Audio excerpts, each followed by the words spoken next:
Dual Cultivation audiobook by Kevin Chapter 76. What else are you hiding from me? What a sight to behold, said Su Yang in a calm voice. The examiner remained silent, but her face seemed more flushed than just a second ago. After another moment, Su Yang continued. We still have more than half an hour left for this assessment, he said as his hands approached her body again. WW8. I have not recovered yet. Without giving the examiner a chance to recover, Su Yang said, Senior, I earnestly wish to become a proud inner court disciple of the Profound Blossom Sect, so I will be taking this examination with absolute sincerity. Until this assessment ends, I shall give it my all. Su Yang, you bastard. I know the game you are trying to play. Don't you dare try your luck with me, Tilda. Midway through her sentence, she suddenly felt Su Yang's fingers caress her bottom lips, causing her already twitching body to bend upwards like a bridge. Don't worry, Senior. I will try my best for the next half an hour in hopes to not disgrace the sect. Why, you are serious. The examiner looked at him with a terrified gaze. She was worried that if Su Yang continued to massage her for the next half an hour, her mind would go crazy from the intense pleasure. In other words, she was afraid to get addicted to the feeling and wouldn't be able to control herself. Did it sound like I was joking? Su Yang looked at her with astonishment. I am taking this examination very seriously, and so should you. I do not have time for jokes, he said to her as his fingers slipped into her slimy cave. Tilda, the examiner's eyes rolled back and her tongue stretched out of her mouth, making an obscene expression. Seconds that felt like hours quickly turned into minutes, and by the time half an hour passed, the examiner was barely able to stay conscious. Her entire figure was soaking wet, looking as though she just came out of a steaming hot room. The lower part of her body was jerking nonstop, and liquid would occasionally squirt from her bottom lips. Senior, it has been an hour. I will now leave you alone and give you time to judge my shameful performance, said Su Yang as he adjusted his robes and tightened the sash on his waist. The examiner did not reply, only lay there silently. Though to be precise, she wasn't able to respond to him, as she was so exhausted from the constant moaning that she'd long lost her voice. However, as Su Yang left the room, her eyes followed his movements, and within her gaze flickered with many complicated emotions. I never really understood why they would want to send someone like him to this sect, but I think I am now starting to understand their thoughts more clearly, she sighed inwardly. Once he left the examination room, the elderly woman that was waiting outside looked at him. What are the results? Did you manage to pass, or did she have a bored expression on her face throughout the whole examination, as usual? Su Yang smiled at her question, and he shrugged. She didn't give me a grade yet, so even I do not know the results, he said in a composed tone, sounding as though he wasn't the least concerned about the results. That's odd. You would normally receive the results before coming out of the room. Speaking of which, where is the sector examiner? She asked him with a puzzled expression. Senior is still inside the room, but I don't think she will be coming out for some time, said Su Yang in a way that made it sound as though everything was fine. Why won't she be coming out? Did something happen to her? She further questioned him. It is a bit complicated, but if you ask her yourself, I'm sure you'll understand the situation, he replied with a slight smile. Complicated? The elderly woman frowned at his words. What complications could there possibly be for the examiner, whose real status far exceeded hers, when it is only a mere inner court examination that they are talking about? Su Yang then continued, I will be taking my leave for now. Until the results are finalized, I will be staying within my living quarters, so you'll be able to find me there. The elderly woman did not stop Su Yang when he walked out the door. Instead, she walked into the room that was used for Su Yang's assessment. However, upon entering the room that was oddly humid, the elderly woman cried out in shock at the eye-popping and mind-boggling scene that was before her. Matriarch. The sect elder ran to support the examiner, who was one of the two sect masters of this Profound Blossom Sect. However, when the sect elder got close enough to touch her, the sect master said to her in a panicked voice, "Don't touch me. My body is too sensitive right now and will go crazy even if you do as much as gently touch it." Seeing the shameful state the matriarch was currently in, a fire began burning in the sect elder's eyes. Was this all caused by that disciple? "I will find him right now and wait." The matriarch quickly stopped her from running out the door to capture Su Yang. "I am sorry that you had to witness such a shameful sight of me, but forget everything you saw here and most importantly, do not touch Su Yang." "What? Why are you trying to protect him? Isn't he the reason that you are looking like this?" asked the sect elder with astonishment. How could she still protect Su Yang, who had clearly overstepped his boundaries? Not to mention that he was only a mere outer court disciple. A mere disciple who still isn't an inner court disciple had seemingly assaulted the matriarch, for heaven's sakes. If the patriarch knew of this incident, he would surely flip the sect upside down in fury. "I am to be blamed for this incident," sighed the matriarch. "I have my reasons for showing up at the examination hall today, especially as his examiner. But it is also true that I didn't expect such an outcome. His techniques. I didn't expect him to have such dreadful techniques hidden within him all along." The matriarch could feel the temperature in her body rising again as she recalled the way he handled her body. The sect elder was speechless. Why does the matriarch have a smile on her face at this moment? Additionally, he is a mere disciple at the profound spirit realm while I am at the earth spirit realm. If I didn't approve of his actions, would he still be able to walk out that door after I am done with him? Said the matriarch, who suddenly narrowed her eyes at the sect elder and continued to speak in a low voice. "Anyway, forget about what happened here today. If I hear even a slight rumor of what happened today, you will be the first I visit. This is an official decree directly from me, the matriarch." When the sect elder saw the killing intent in the matriarch's eyes, she quickly realized that the matriarch was not joking, and that she would definitely be killed if she leaked even a tiny peep about what happened here today. This disciple understands and obeys the matriarch's decree. The matriarch smiled slightly and said, "Good, now get out and let me rest for a bit. You have already seen enough of my shameful displays." The sect elder quickly ran out of the room and left the matriarch alone inside.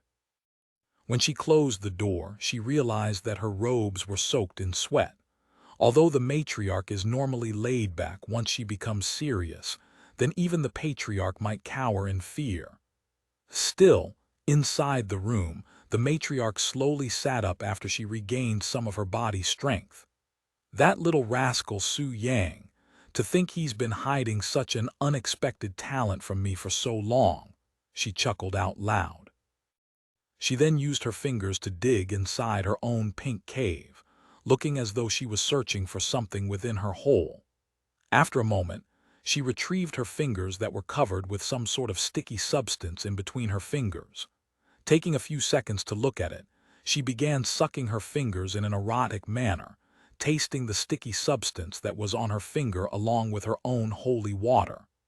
"I can taste the pure yang flower within his yang, and quite a large amount, too," she mumbled to herself, and a profound smile appeared on her lovely face. "What else are you hiding from me, you little rascal?" Chapter 77. What if I become your partner instead? When Su Yang returned to his living quarters, he went directly into the bathroom to clean his sweaty body. After taking a few minutes to clean himself, Su Yang sat on his bed and closed his eyes to cultivate. Meanwhile, Qiyu sat beside him on the bed, her eyes staring at him with a profound gaze. Why did he come home with that funny smell just now? Where did he go? And most importantly, why does he have the scent of a mature woman all over his body? Qiyu was curious about his life in this mysterious sect that she knew nothing about, but seeing how Su Yang had already started cultivating, she decided to wait until he was finished. As Qiyu waited for Su Yang to finish, she used her spiritual sense as a divine Lord realm cultivator to look around the sect, hoping to understand more about the sect that Su Yang decided to join. Spiritual sense is a unique ability possessed by cultivators above the heavenly spirit realm, and it allows them to scan their surroundings with their spirit, permitting them to look at things from afar without the need to use their eyes. For example, a cultivator with spiritual sense would be able to see the person behind a wall even with his eyes closed. The range of their spiritual sense also grows with the user's cultivation base, so the stronger the user, the further and clearer they can see through their spiritual sense. As for Kityu, who was a divine Lord realm expert, her spiritual sense would naturally cover a large area. It was strong enough to cover every inch of the entire Profound Blossom Sect. Whoosh! An invisible ripple suddenly swept the Profound Blossom Sect, and many scenes appeared in Kyu's head. Kyu's eyes widened with shock at the number of vulgar scenes she'd witnessed from her spiritual sense after just a few moments of peeking. How could there be so many couples in one sect? It's almost as if everyone within this sect was partnered up with another disciple. Additionally, from what she saw through her spiritual sense, there were sexual activities occurring in nearly every house within this sect. And while there are protective barriers in the living quarters to prevent peepers like Kyu, when used against a divine Lord realm expert like her, these barriers might as well be clear glass. This sect, could it be one of those places?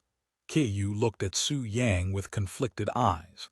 After a moment, she sighed to herself. She didn't want to think too much, and decided to wait until Su Yang was finished with his cultivation. A few hours had passed since Su Yang started his cultivation. In his cultivation, he was absorbing the yin qi he'd obtained from the matriarch during the last few minutes of the assessments, where the matriarch decided to increase the difficulty by adding dual cultivation into the examination. Initially, Su Yang refused to dual cultivate with her, but when he recalled the conversation he had with Zhang Xiu Ying at the Burning Lotus auction house, how he decided to cultivate for real so he could quickly return to the four divine heavens, he accepted the matriarch's body into his embrace and dual cultivated with her. I also have Kyu by my side now. I cannot afford to be picky with my partners anymore, as I really have no choice but to cultivate with whoever I can in this world and quickly return to the four divine heavens. Su Yang suddenly opened his eyes, and within his gaze flickered with a profound light. His body also began to change when a refreshing feeling spread all over his body, almost as though his warm blood had turned into cool water that relinquished all the stress within his body. He's reached the true spirit realm. Kyu immediately noticed the changes in Su Yang's body the moment he succeeded in breaking through the profound spirit realm. However, she was confused at his sudden breakthrough. Although Su Yang was already at the peak of the profound spirit realm before cultivating, how did he manage to achieve the true spirit realm so quickly without using any resources, such as spirit stones or monster cores? Kyu also couldn't smell the scent of pills anywhere on his body, so he clearly didn't consume any pills. So he's really, just as Kyu wanted to sigh, Su Yang gazed upon her. If you have questions for me, there is no need to hold them back, he said. Kyu silently stared at him for a few seconds before opening her mouth to ask, are you also participating in dual cultivation with the disciples of this sect? Su Yang suddenly chuckled. Is it odd for me to do such a thing as a disciple of this sect? He answered her question with a question of his own. Did you also do it with my mother? Kyu's following question caught Su Yang off guard, causing his jaw to loosen from surprise. I think you already know the answer to that, said Su Yang after clearing his throat. The room turned silent after Su Yang's words, and Kyu closed her eyes to ponder. Did you love my mother? She asked him a moment later, her eyes still closed. Naturally. Do you still love her now? Of course. Then why are you sleeping with another woman? Su Yang suddenly smiled. To cultivate, he answered without taking even a second to think. Is it because you are lacking in resources? What if I supply you with all the resources you need for cultivation? If you need sovereign-grade treasures, I will have them by the following day. If you need anything else, I will obtain it even if I have to cross the Jade Sea multiple times. This way, you wouldn't have a reason to dual cultivate anymore, right? After doing the same thing for countless years, dual cultivation has become something like a second nature to me. It won't be easy even for someone like me to suddenly change my path of cultivation. Kyu returned to being silent. Although she was already aware of Su Yang's playboy nature, as she'd learned it from her mother after his assumed death, it still bothered her to no end that the man her mother used to love was embracing another woman, especially when she will be staying beside him starting now. Then what if I become your partner for dual cultivation instead? Will that prevent you from touching another woman? Even as she was saying those words, her face was flushed red from embarrassment, and her eyes instinctively avoided Su Yang's eyes. Su Yang's eyes were widened with shock and his mouth that was seemingly trembling slowly opened. However, before he could even utter a single sound, Kyu continued, I am obviously joking. Even if my mother is no longer here, I cannot. Kyu made an awkward pause in between her sentence before she cleared her throat and continued. Anyway. Although I said that I do not blame you for my mother's death, you are still part of the reason as to why she's dead, and I want you to keep that in your mind every time you embrace another woman. As long as you do not forget your love for my mother, I will not be bothered by your I will try not to be bothered by your scoundrel-like actions. Scoundrel-like actions. Su Yang smiled bitterly at her words that felt like sharp swords poking his heart. However, he did not argue with her and promised her that he will never forget even for a moment the love he has for her mother. I promise, he said, still with the bitter smile on his face. Chapter 78, Depraved Techniques Outside Su Yang's Living Quarters. An elderly woman stood before the door with a nervous expression on her face. This elderly woman was Elder Wu, the sect elder who happened to be there for Su Yang's inner court disciple examination. Why did the matriarch order me to come here specifically me? This is the young bullying the old. Elder Wu didn't want to come here, nor did she wish to see Su Yang, especially not after what happened at the examination hall. However, since this was an order coming from the matriarch, she had no other choice but to appear here. A few moments after knocking on the door, Su Yang appeared before Elder Wu at the door. Outer Court Disciple Su Yang, I am here to inform you that you have passed the assessment with flying colors. Congratulations on becoming an Inner Court Disciple, said Elder Wu, as she handed him a new identity badge and 5 spirit stones. 500 premium points and 5 spirit stones has been given to you as a gift for passing the exam. Additionally, you will now be supplied with 3 spirit stones at the beginning of every month. Furthermore, you now have the privilege to enter the Chamber of Embrace at a price of premium points or spirit stones. Chamber of Embrace, Su Yang, who has never heard of such a place, asked. It's a divine spot within the Profound Blossom Sect. If you cultivate there with your partner, the effects will be doubled. Oh, such a place exists here. Su Yang's eyes slightly opened with surprise, his gaze filled with curiosity. Could this divine spot possibly have that growing there? I will make sure to visit there when I have the time, he said. Elder Wu nodded and she continued. Once you are ready to receive your things, you can head to the distribution center to receive your new robes as an inner court disciple. It is also where you go to receive your monthly spirit stones. Do you have any questions for me before I leave? I do have one. What are the requirements to become a core disciple? Su Yang's unexpected question dumbfounded Elder Wu. He just become an inner court disciple, and he already wants to take the test for core disciples.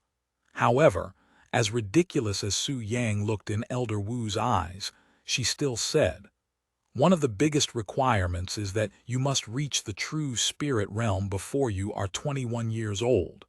The next requirement is that you must participate in the regional tournament." Regional tournament. It's a tournament held only once every 4 years at the Holy City, the largest city in the Eastern continent, where geniuses under the age of 30 from all over the Eastern continent gather to showcase their talents in a duel against each other. The winner of the tournament will not only receive a handsome reward that's worth a fortune, but they will also get the rare chance to meet the rulers of the Eastern continent and its 4 great family, the Zai dynasty. The Zai dynasty. Su Yang suddenly recalled Zai Xingfeng, the young lady who he'd given an immortal-grade technique so she could cultivate her heavenly constitution, the 100 poisons body.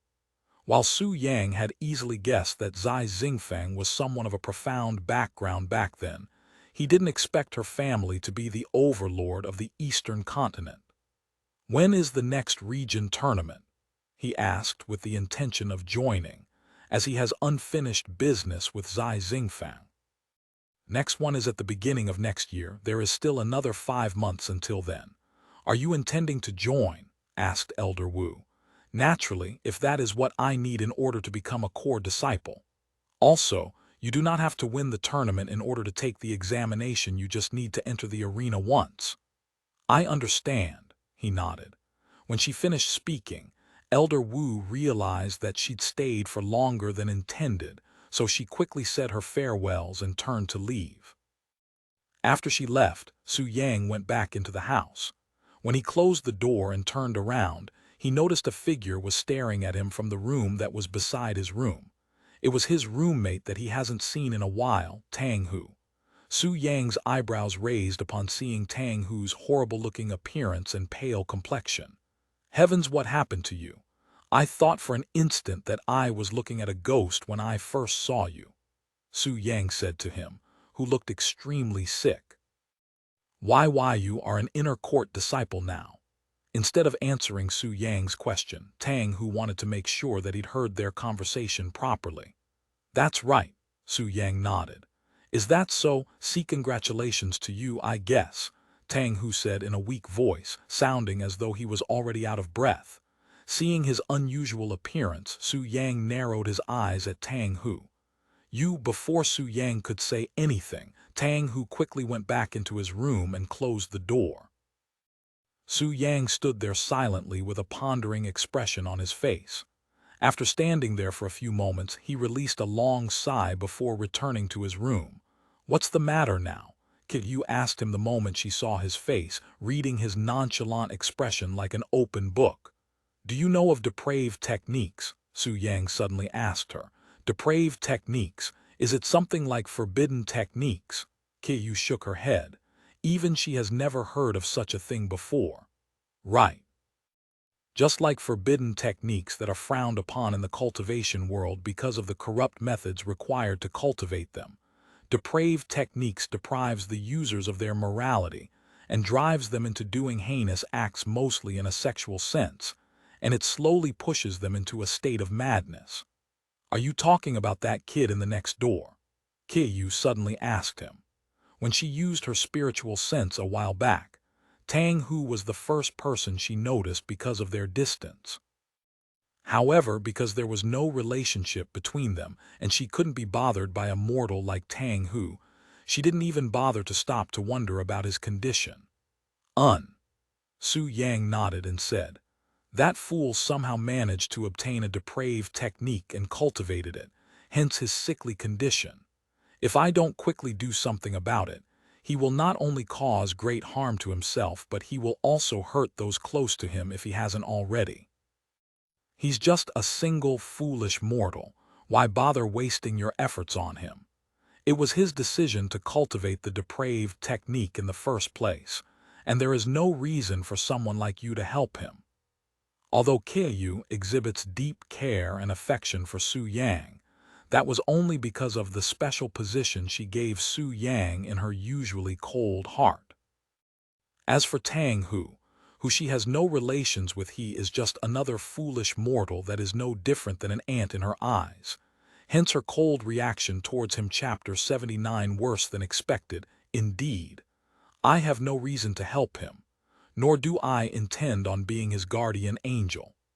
However, I do not plan on ignoring him, as there's no telling what he'll do once he reaches that point where he's fully consumed by madness, said Su Yang. Those who walk the path of cultivation using corrupted techniques are usually violent in nature, and as a resident of the Profound Blossom Sect, Su Yang didn't want his peaceful residence to be disturbed by anyone. So what do you have in mind? Are you going to kill him? Asked Qiyu, who supports such an idea, as it is a quick and efficient method of getting rid of problems like this one. He's only recently started cultivating the depraved technique, so he's not completely helpless.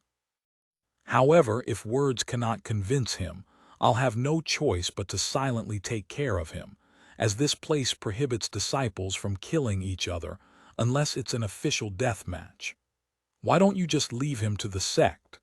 That'll lead to an investigation and will cause an even louder ruckus than if I deal with it myself. It is very common for disciples to disappear or die without anyone knowing, and the sect will usually ignore the situation if the individual is not someone of importance. People like outer court disciples, said Su Yang. And I'm sure the sect would also prefer to deal with him silently, as having a corrupted cultivator as a disciple would greatly tarnish their reputation if word gets out. Then I will be here if you need me to erase him without leaving a trace, said Qiyu in a nonchalant voice. Su Yang smiled and left the room. After leaving the room, Su Yang went directly to the medicine hall to seek for Lan Liking, who was giving lectures to her disciples at the time. Su Yang, what are you doing here? Lan Liking stopped her lecture to ask him. The disciples there all turned their heads when they heard the name Su Yang. I apologize for interrupting your lecture, but I need your help with something, he said. You need my help? Lan Liking suddenly recalled the previous time he went to her for help and the results of her helping him, and her face naturally reddened for some reason. Don't worry, I did not eat anything weird this time, said Su Yang with a smile. His words gave Lan Liking the impression that he somehow knew what she was thinking about, and that caused her face to flush even more. Will this take long? She asked. No, this will only take a few minutes of your time. Very well, she nodded. Lan Liking then turned to look at her disciples and spoke. Go take a small break and be back in 20 minutes. Yes, master. The disciples dispersed and Lan Liking approached Su Yang. Well, what do you need help with? She went straight to the point. I am looking for the living quarters of a certain outer court disciple, he said. You are looking for another outer court disciple. Why don't you just ask around your fellow disciples? I may not even know this disciple you are looking for. Even if you don't know that person, don't you, as a sect elder, have something that records the whereabouts of disciples? I'm sure it'll be a lot faster than going around and asking people randomly. Naturally, we as sect elders have something to keep us informed of our own disciples. However, that is not something we normally use unless there's an emergency. Who are you looking for anyway? I am looking for a disciple named Mengjia. She is the partner of Tang Hu, my roommate. You are looking for a female disciple. Lan Liking frowned upon learning the fact. Why are you looking for her? She then asked, her heart feeling uncomfortable for some reason. Su Yang chuckled at her reaction and said, It's not what you think. I just wish to speak to her regarding a slight problem I'd recently encountered. Who said I was feeling jealous because you are looking for another female? Lan Liking said in a voice that was slightly louder than a whisper. Su Yang's mouth opened slightly from surprise. When did he say anything about her being jealous? Lan Liking blushed when she realized her blunder, and she quickly cleared her throat and continued. Give me a moment to look for her. She then swiftly went upstairs to her room while taking large strides. After a few minutes, Lan Liking came back down with the information Su Yang wanted. Outer Court disciple Mengjia, correct. She's currently located in Court 1 at Building 136. Thank you, liking, Su Yang said in a low voice so the other wouldn't hear him addressing her so intimately. If I come to find out that you had used me to fiddle with another woman, then this will be the last time you'll ever receive any help from me, Lan Liking said to him with a serious expression. Su Yang simply smiled at her threats, and he turned to leave. Once Su Yang left, Lan Liking slowly calmed down, wondering why she was feeling agitated. Is this jealousy? She pondered with a frown on her face. Su Yang arrived at Court 1 shortly after leaving the medicine hall. He then followed the single wide path that was surrounded by buildings on both sides until he arrived at his destination, Building 136. When he finally arrived in front of Building 136, Su Yang frowned at the solemn atmosphere that surrounded the place. Although nothing seemed out of the ordinary in appearances, it was obvious to Su Yang's sharp senses that there was something amiss about this place. Ignoring the atmosphere, Su Yang knocked on the door until a pretty young lady opened the door. This young lady, however, was not the person he was looking for. It was Meng Jia's roommate that had opened the door. Who are you? The young lady asked him with a frown on her face, and her narrowed gaze at him was filled with worry, looking as though she was on high alert. I am Su Yang, an acquaintance of Meng Jia. Is she here now? I would like to speak with her, he said, ignoring her unfriendly gazes. She's not here right now, please go away, she immediately replied. It was now clear to Su Yang that something unpleasant had happened to Meng Jia, which explained her roommate's unnatural reaction to his visit. I know something happened between Tang Hu and her, and I am here to give her my assistance. If you do not let me speak to her, things will only worsen from this point forth. Su Yang's words caused many complicated emotions and thoughts to appear within the young lady. After a few moments of silence, the young lady finally nodded and allowed him inside. Where is she? And what's her condition? He asked the moment he entered.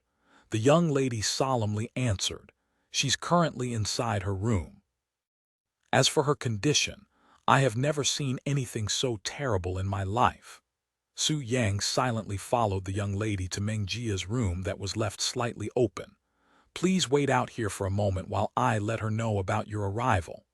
The young lady opened the door and entered the room while Su Yang remained outside, and although he didn't enter the room, he was still able to see inside the room. Inside the room, Meng Jia was on her bed, seemingly asleep. However, what Su Yang first noticed when looking at Meng Jia was not her sleeping face but the brutal wounds that were all over her arms and legs. She had clearly been physically abused by someone, and it was to a great extent. Su Yang's eyes immediately narrowed with disgust upon seeing her horrible condition. Tang Hu, you bastard, what have you done? He mumbled, his voice filled with coldness. Sister Meng, you have a visitor.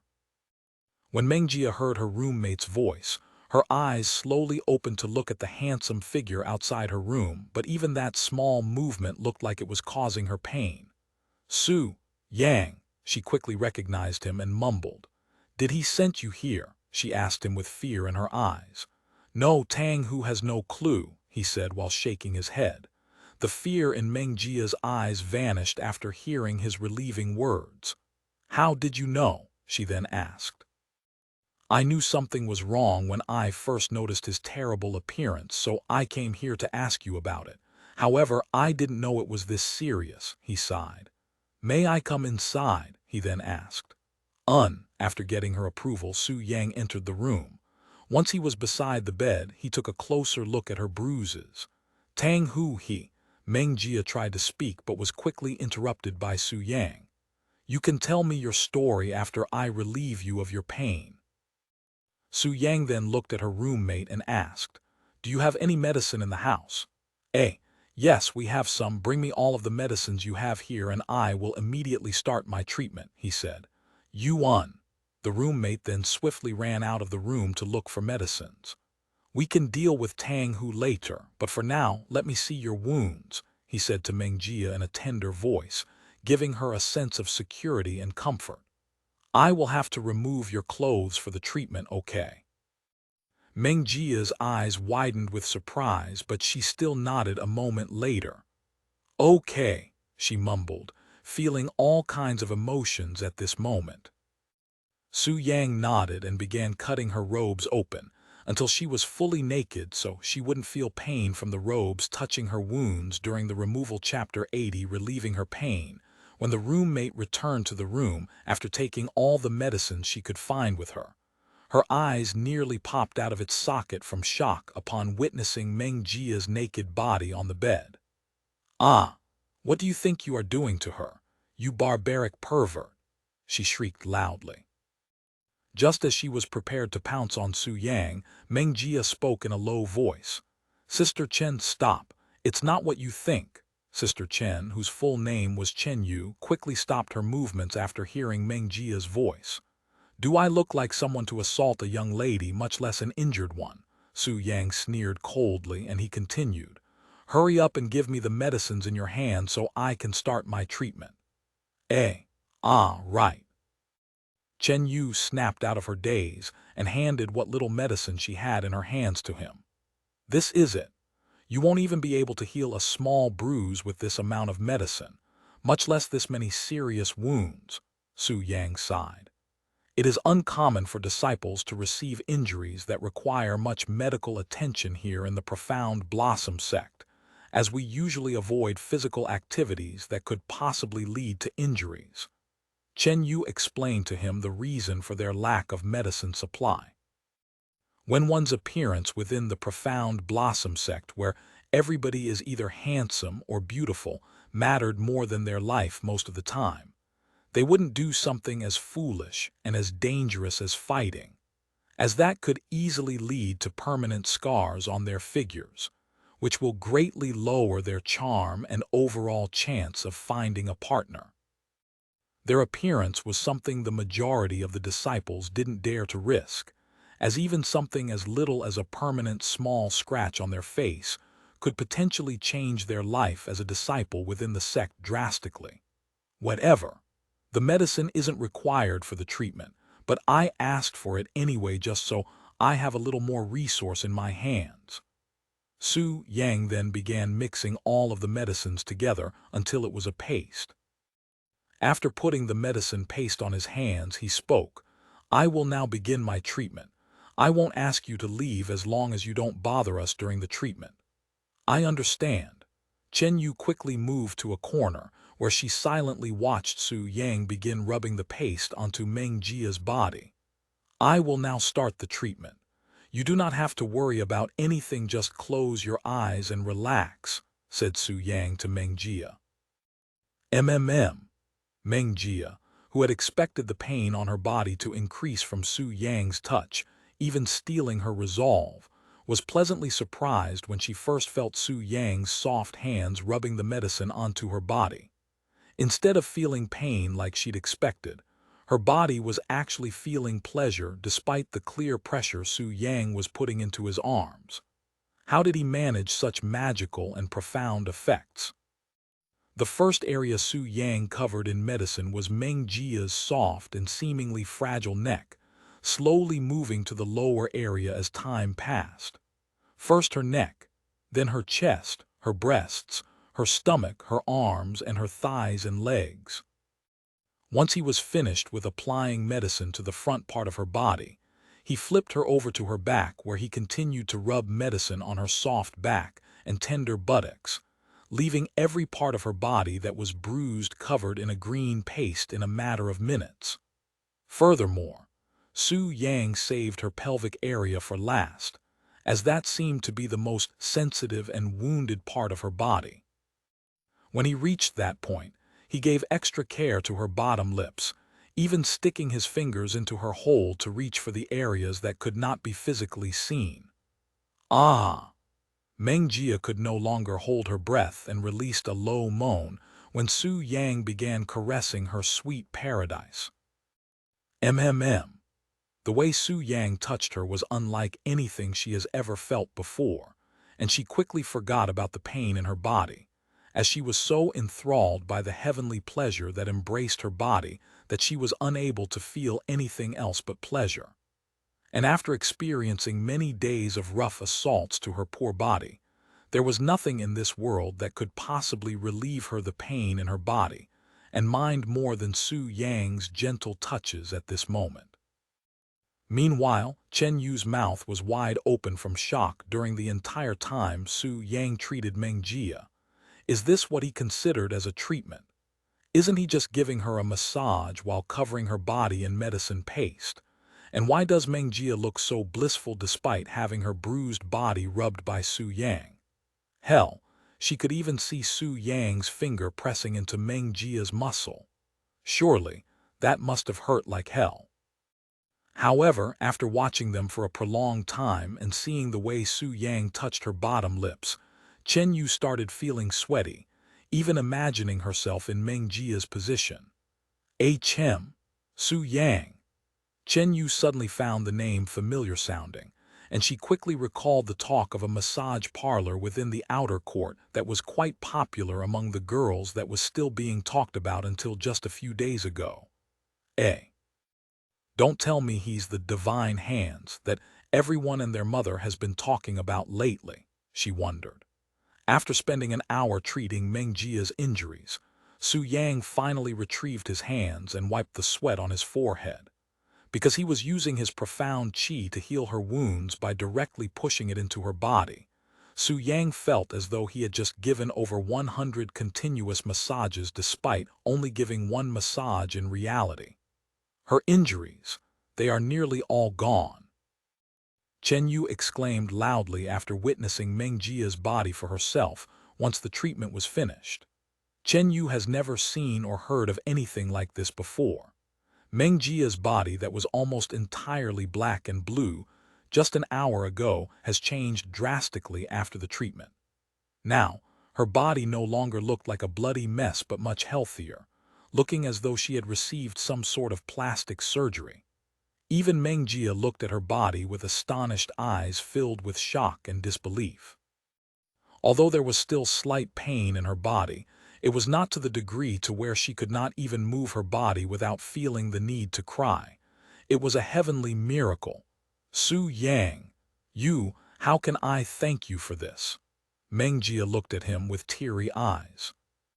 There is no need to thank me, as I am a man who cherishes woman even if that woman already belongs to someone else, so if I see one in great pain, it is only natural for me to help her, said Su Yang, still managing to show her a bright smile despite his exhausted state. Chapter 81. Don't worry. I will be gentle. After taking a few minutes to gather herself, Meng Jia began recalling all the things Tang Hu had done to her to Su Yang, while Chen Yu went outside to leave them alone. His behavior seemed normal at first, and I'd thought that he wanted to change things up when he started being rougher during our cultivation. However, as the days passed, he quickly became more aggressive and violent. Initially, I believed his unusual behavior was due to stress or something similar, so I didn't say anything and endured it. But things changed when he started beating me without holding back, and he'd even started shouting nonsense like someone in frenzy. What kind of nonsense was he shouting? Su Yang suddenly cut in to ask. Meng Jia looked hesitant to reply at first, but Su Yang's intense gazes quickly changed her mind. He was shouting things like, I won't ever hand you over to that bastard Su Yang, said Meng Jia, feeling awkward and embarrassed from the sentence. So it is because of that, huh? Su Yang sighed inwardly. He instantly understood the situation, as he has encountered similar events multiple times in his past life, where people would become paranoid and insecure because of his mere presence, pushing them into doing things that they normally wouldn't think about. He also said things like, Su Yang suddenly raised his hands, and he said, Enough, I have heard enough to understand the situation. Although I cannot compensate you for the pain you had to endure because of me, I will deal with Tang Hu to make sure he will never hurt you again, as that is the least I can do. He apologized to her despite taking no part in this fiasco except by just existing. What do you plan on doing to him, if you don't mind me asking? Mengjia asked with a concerned expression. Are you going to tell the sect about him? Or will you? While the thought of Su Yang risking his life by killing a fellow disciple just to avenge her was laughable, Mengjia couldn't help but feel that such a thought was also in Su Yang's mind. Do you have a problem with me killing him? Su Yang suddenly said in a calm voice, dumbfounding her. Mengjia's eyes widened from shock, and her body trembled.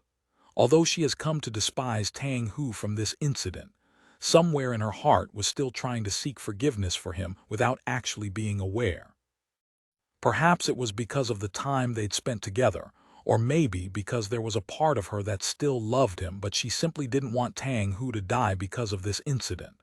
And naturally, Su Yang was able to see this reluctance within her. I see. Su Yang no longer felt like staying in this place and stood up to leave, where Chen Yu was patiently waiting outside for the two of them to finish. Wait! Mengjia quickly stopped him. Although what he did was terrible, I can tell that he's also feeling pain. Pain, Su Yang coldly sneered. He then turned to look at Mengjia in the eyes and said, that man has already lost his mind from cultivating a depraved technique, and you still want to protect him after all he's done to you. How foolish. Mengjia trembled violently at his clearly displeased tone, and she sat there silently with a blank face, looking perplexed. A moment later, with a nonchalant expression, Su Yang spoke. Can you walk? Why, yes. Then follow me, he said as he walked out the door. Where are we going? To visit Tang Hu, obviously. Mengjia stared at him with wide eyes, looking baffled and terrified at the same time. Why would he take her to Tang Hu now? You are done, Chen Yu asked him when the door opened. Then she noticed Mengjia, who was walking behind him, and her eyes widened with shock. Sister Meng. Are you sure you should be standing, much less walking? Don't worry about me, I am fine, Mengjia said with a bitter smile. I have to go somewhere with Su Yang now, so I will be leaving now. What? Chen Yu looked extremely puzzled at this moment. What happened during their talk for this to be happening? After a moment of silence, Su Yang continued to walk, and Mengjia followed him. Sister Chen, please, this is very important. Chen Yu sighed and nodded a bit later. Hurry up and come back to rest, okay? Because she didn't want to attract attention with the obvious bruises on her face, Mengjia covered her face with a veil before leaving the house. After they left, Su Yang brought her directly back to his living quarters.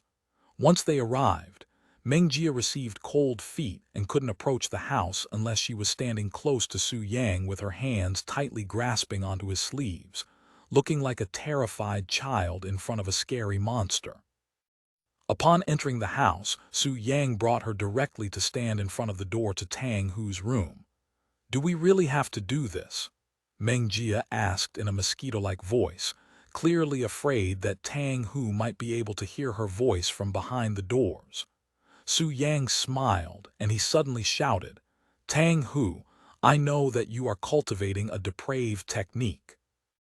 You have 3 seconds to get out of your room before I start making love to your beloved Mengjia here right outside of your room, not that I haven't done it already. What?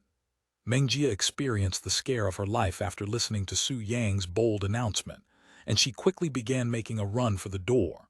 But alas, Su Yang swiftly reacted by grabbing her by the waist and pulling her directly into his embrace.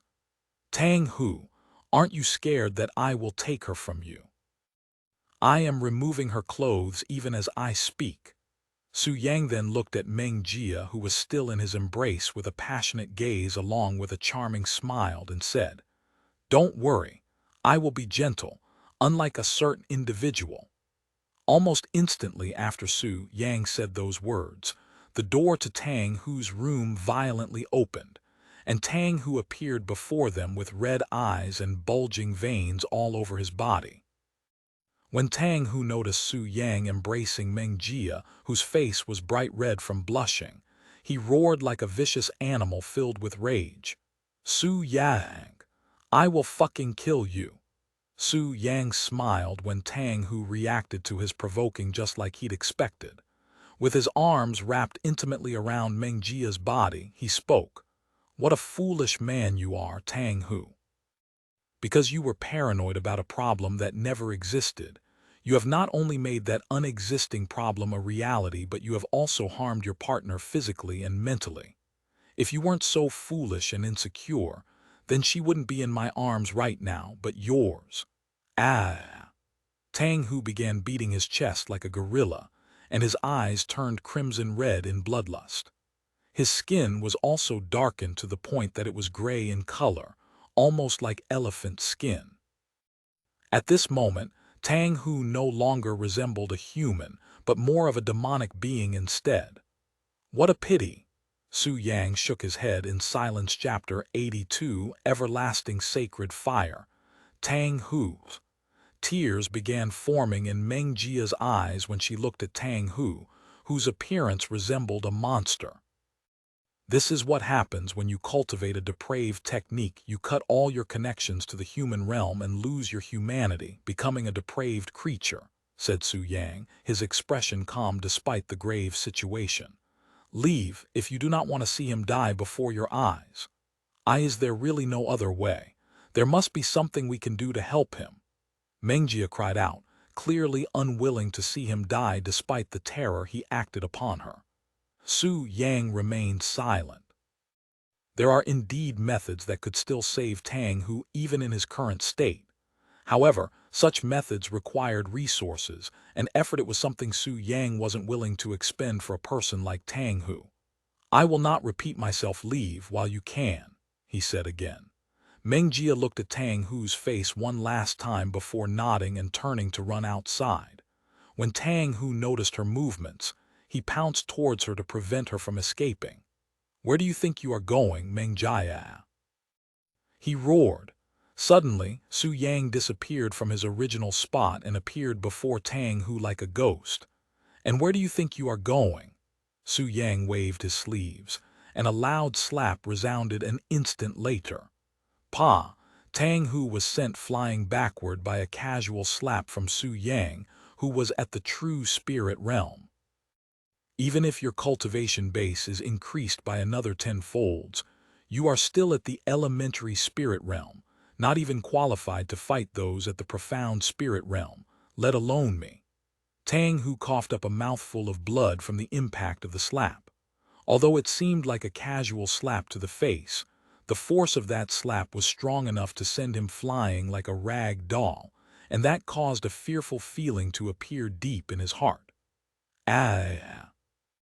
he roared, trying to scream the feeling of fear out of his body. A moment later, Tang Hu pounced at Su Yang again. "HMPH, what a waste of my time."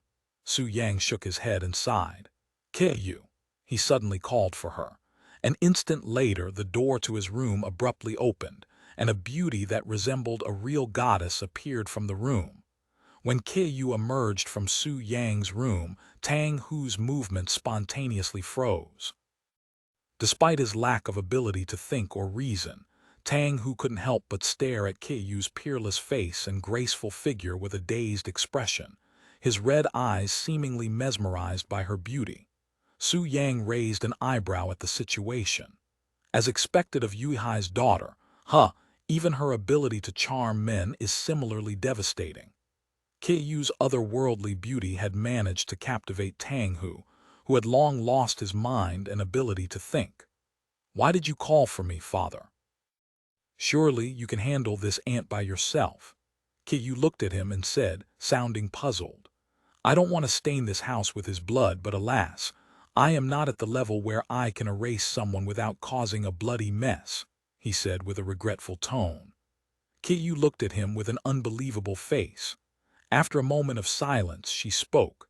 "I can take care of him for you, but you will explain to me your relationship with that little girl just now and how far you have gone with her."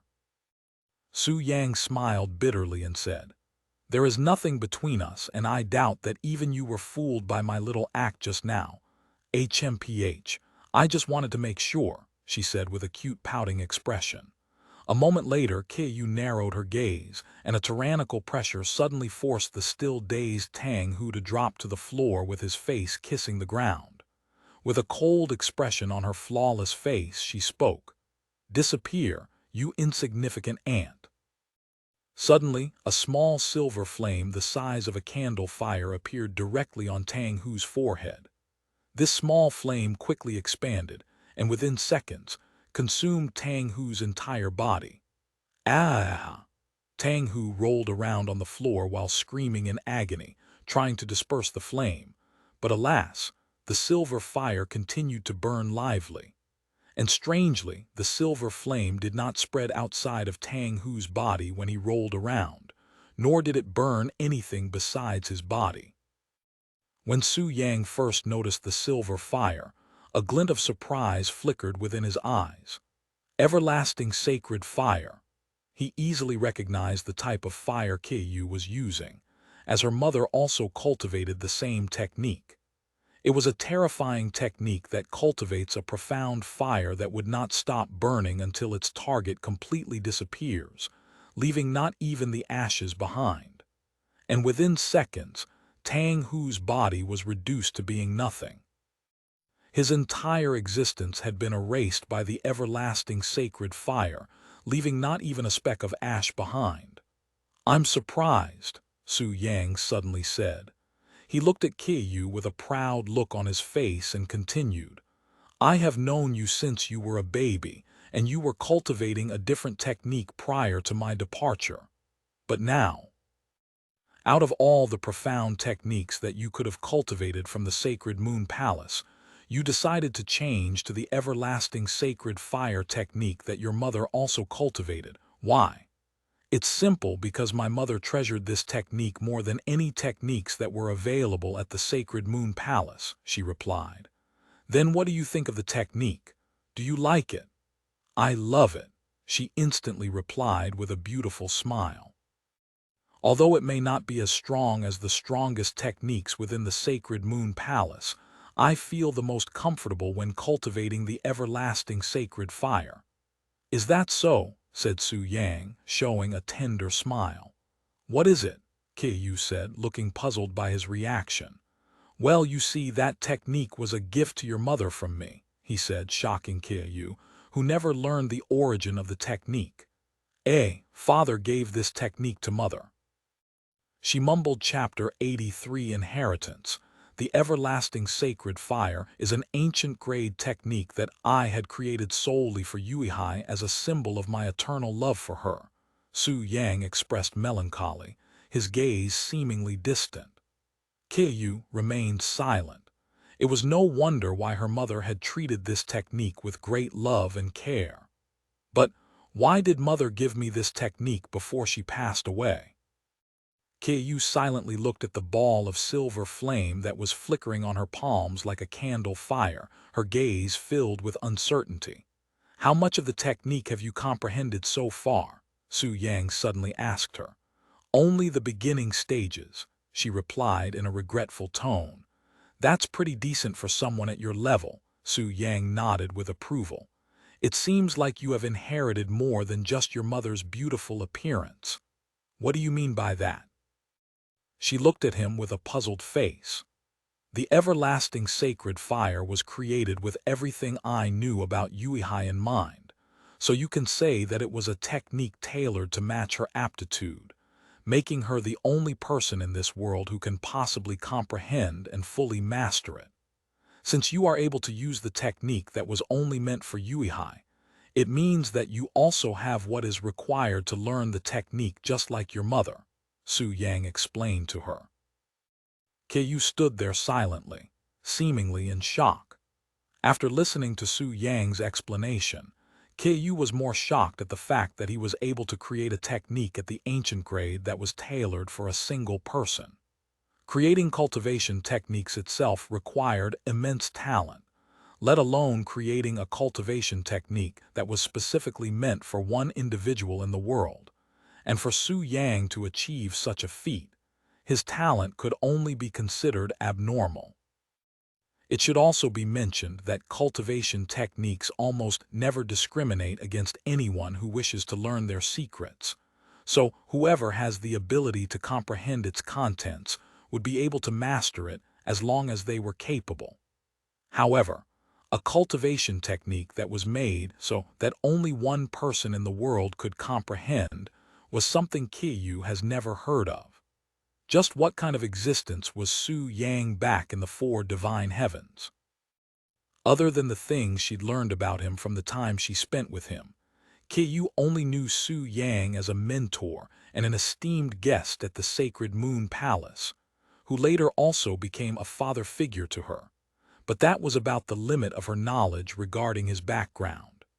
Her mother, Yuehai, also almost never spoke of Su Yang's background outside of the sacred Moon Palace, nor his real relationship with her.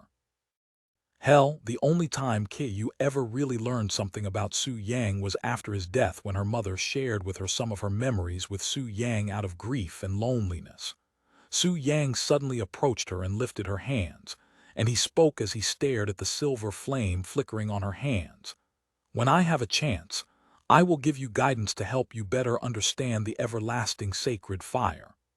Qiyu slowly nodded with a slightly rosy face. Su Yang then turned to look at the spot Tang, who disappeared from with a pondering expression. "I never got the chance to figure out how he'd obtained the depraved technique. Was it given to him, or did he stumble it by chance?" After a short moment of pondering, he shrugged his shoulders, clearly uninterested by his situation. Many minutes had passed since Meng Jia stared waiting outside the house, yet there was no sign of Su Yang appearing any time soon. Because these houses are covered in soundproof barriers, she was unable to hear the commotion inside the house. However, this silence only made her even more anxious. What was happening inside?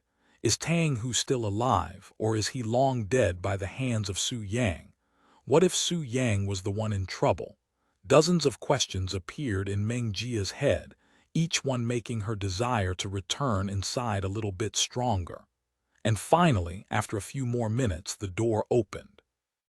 Su Yang emerged an instant later, his expression calm and without a single hint of distress. Meng Jia looked at him with a puzzled expression. Why does he look so tranquil at this moment, making it seem as though nothing had happened inside? What happened to Tang Hu?" she asked him after a moment of silence. Su Yang did not reply to her question and only beckoned her to come back into the house. Once Meng Jia entered the house, she was dumbfounded by the scene. Besides a tiny puddle of blood that was on the floor, there was not even a slight hint of Tang Hu being there, almost as though his existence had been erased. "Where's Tang Hu?" Meng Jia asked, her heart overwhelmed with a strong sense of unease. "He's dead," said Su Yang without any excuses. When Meng Jia heard his nonchalant words, her body trembled, and she dropped to her knees with tears flowing down both sides of her face as she wept her heart out.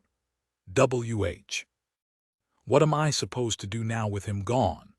I have only ever been with him ever since I joined this sect with him 1 year ago," Meng Jia said as she stared at Su Yang with sorrowful eyes, looking as if she wanted him to help her decide.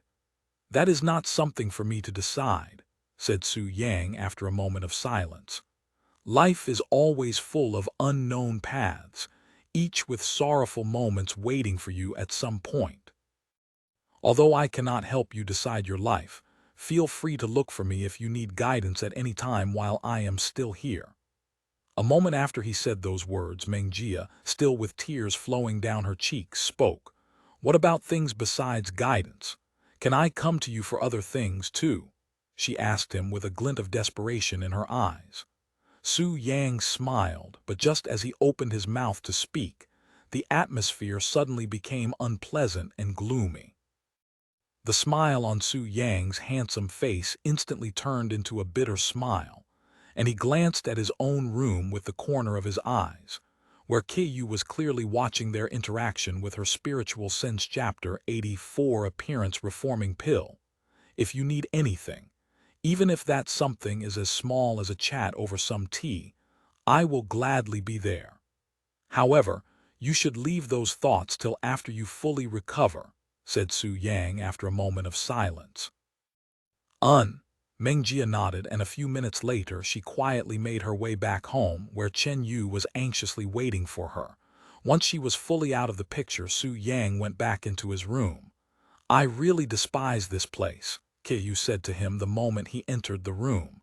With a smile, Su Yang spoke. You will quickly get used to it. But I don't want to get used to this place. Why are we even here? Since Father has me now, we can go anywhere we want in this world, so why don't we just leave this place that stinks of impurity?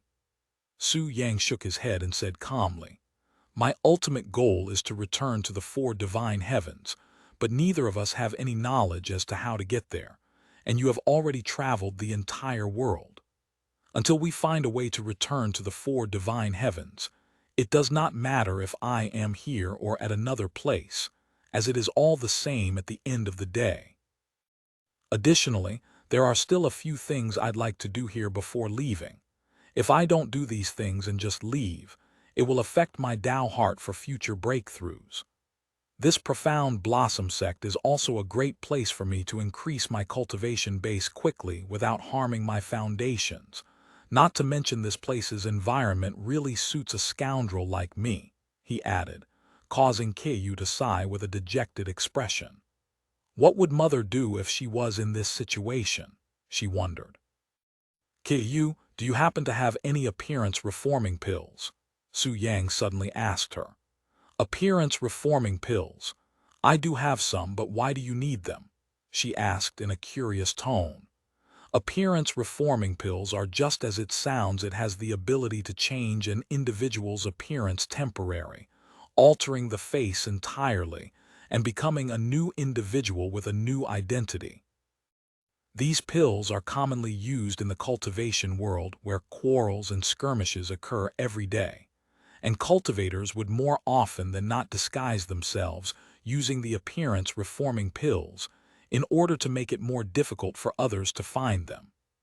As for Keiyu, who possesses otherworldly beauty and a profound presence, she would normally travel while under disguise to avoid unnecessary attention from the masses.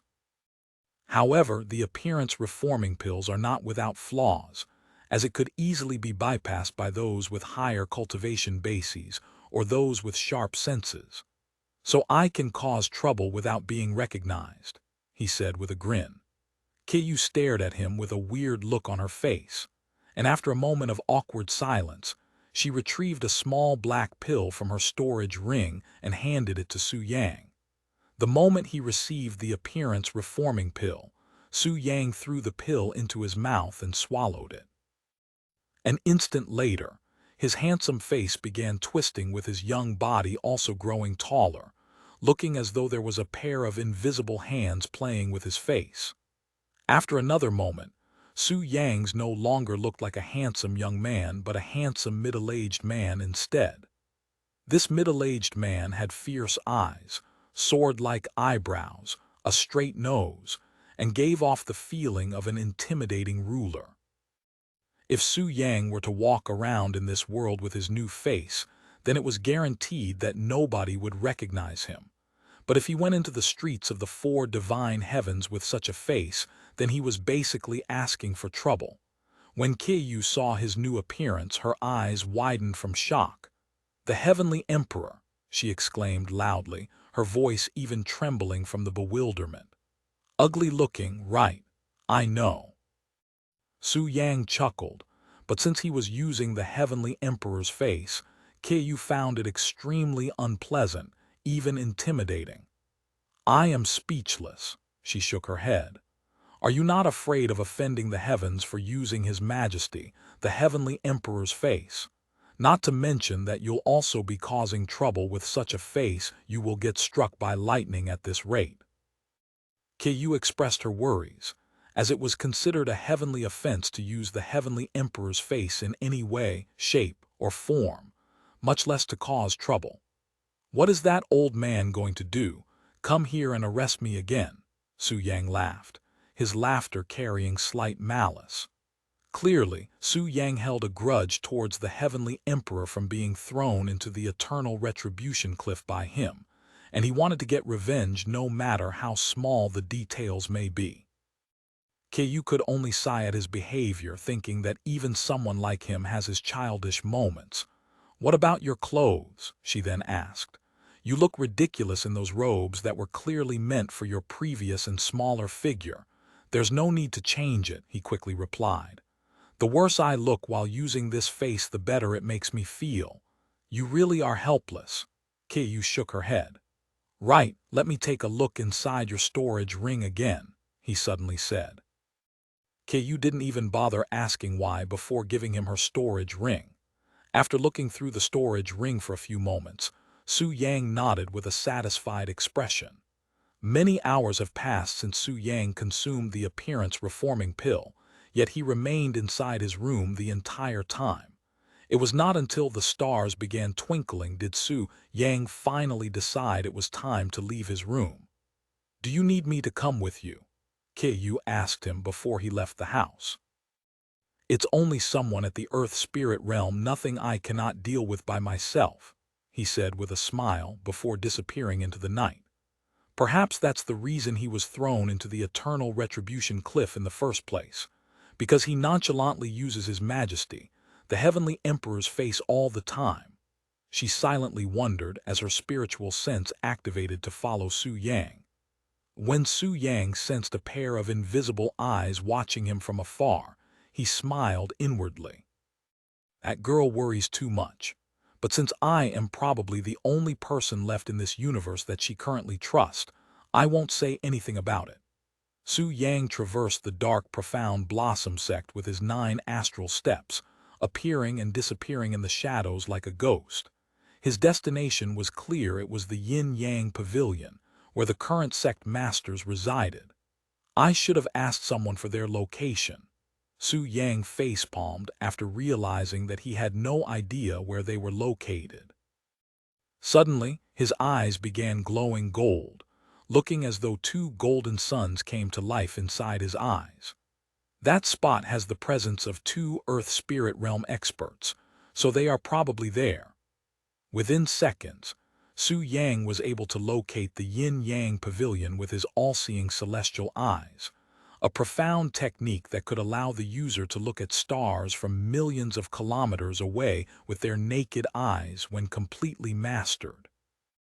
Once he'd guessed their location, his figure flickered and disappeared like a ghost, appearing into the distance many houses away in the next instant. A few minutes later, Su Yang stood atop a tall and luxurious 4-story tall pavilion that emitted high-quality, profound qi that could not be found anywhere else within the sect. As expected of the home to the sect masters, the quality of profound qi found here is far superior to any other hot spots found in this Profound Blossom Sect. If he cultivated here with land liking, then he's almost certain that he'll reach the Earth Spirit Realm within half a year's time, perhaps even higher. It's decided. I will take this Yin-Yang Pavilion for myself when I get the chance. After that silent promise to himself, Su Yang began snooping around the place to look for a certain individual. Inside the Yin-Yang Pavilion, 2 figures were together inside a room with dimly illuminated light. These 2 figures were obviously the matriarch and the patriarch, and they had just finished their daily cultivation. "What's wrong, Liu Lanjai? You seemed disheartened during our cultivation," said the patriarch in a puzzled tone. "Disheartened?" Liu Lanjai looked at him with a nonchalant face, sighing inwardly. "I think the term bored would be better suited for my mood right now," she said. "Be bored." Although the patriarch already knew that, he continued to play dumb to avoid embarrassing himself. Liu Lanjai left the bed and got dressed before walking to the window to stare at the night sky with a dazed expression. After a moment of silence, she turned around to look at the patriarch and said in a calm, yet cold voice, "Do not be mistaken, Li Qiang. Your techniques are great, but I am no longer satisfied with your techniques." "What?" Li Qiang's eyes popped out of his sockets at her words. How could that be possible? She was still enjoying his techniques just yesterday. How could her body possibly change so much in a single day to the point where she could no longer feel satisfaction from him? You are not satisfied with my performances tonight. I do not believe it.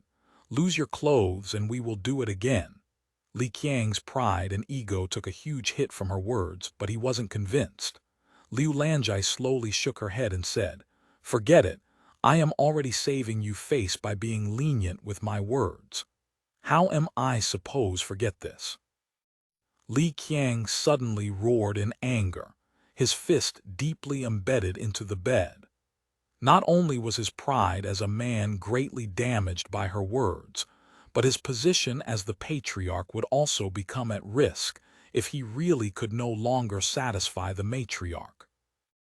While the majority believed that the patriarch would have the final say within the Profound Blossom Sect, the truth was actually the total opposite, as it has always been the matriarch who's in full control of the Profound Blossom Sect since the founding of the sect.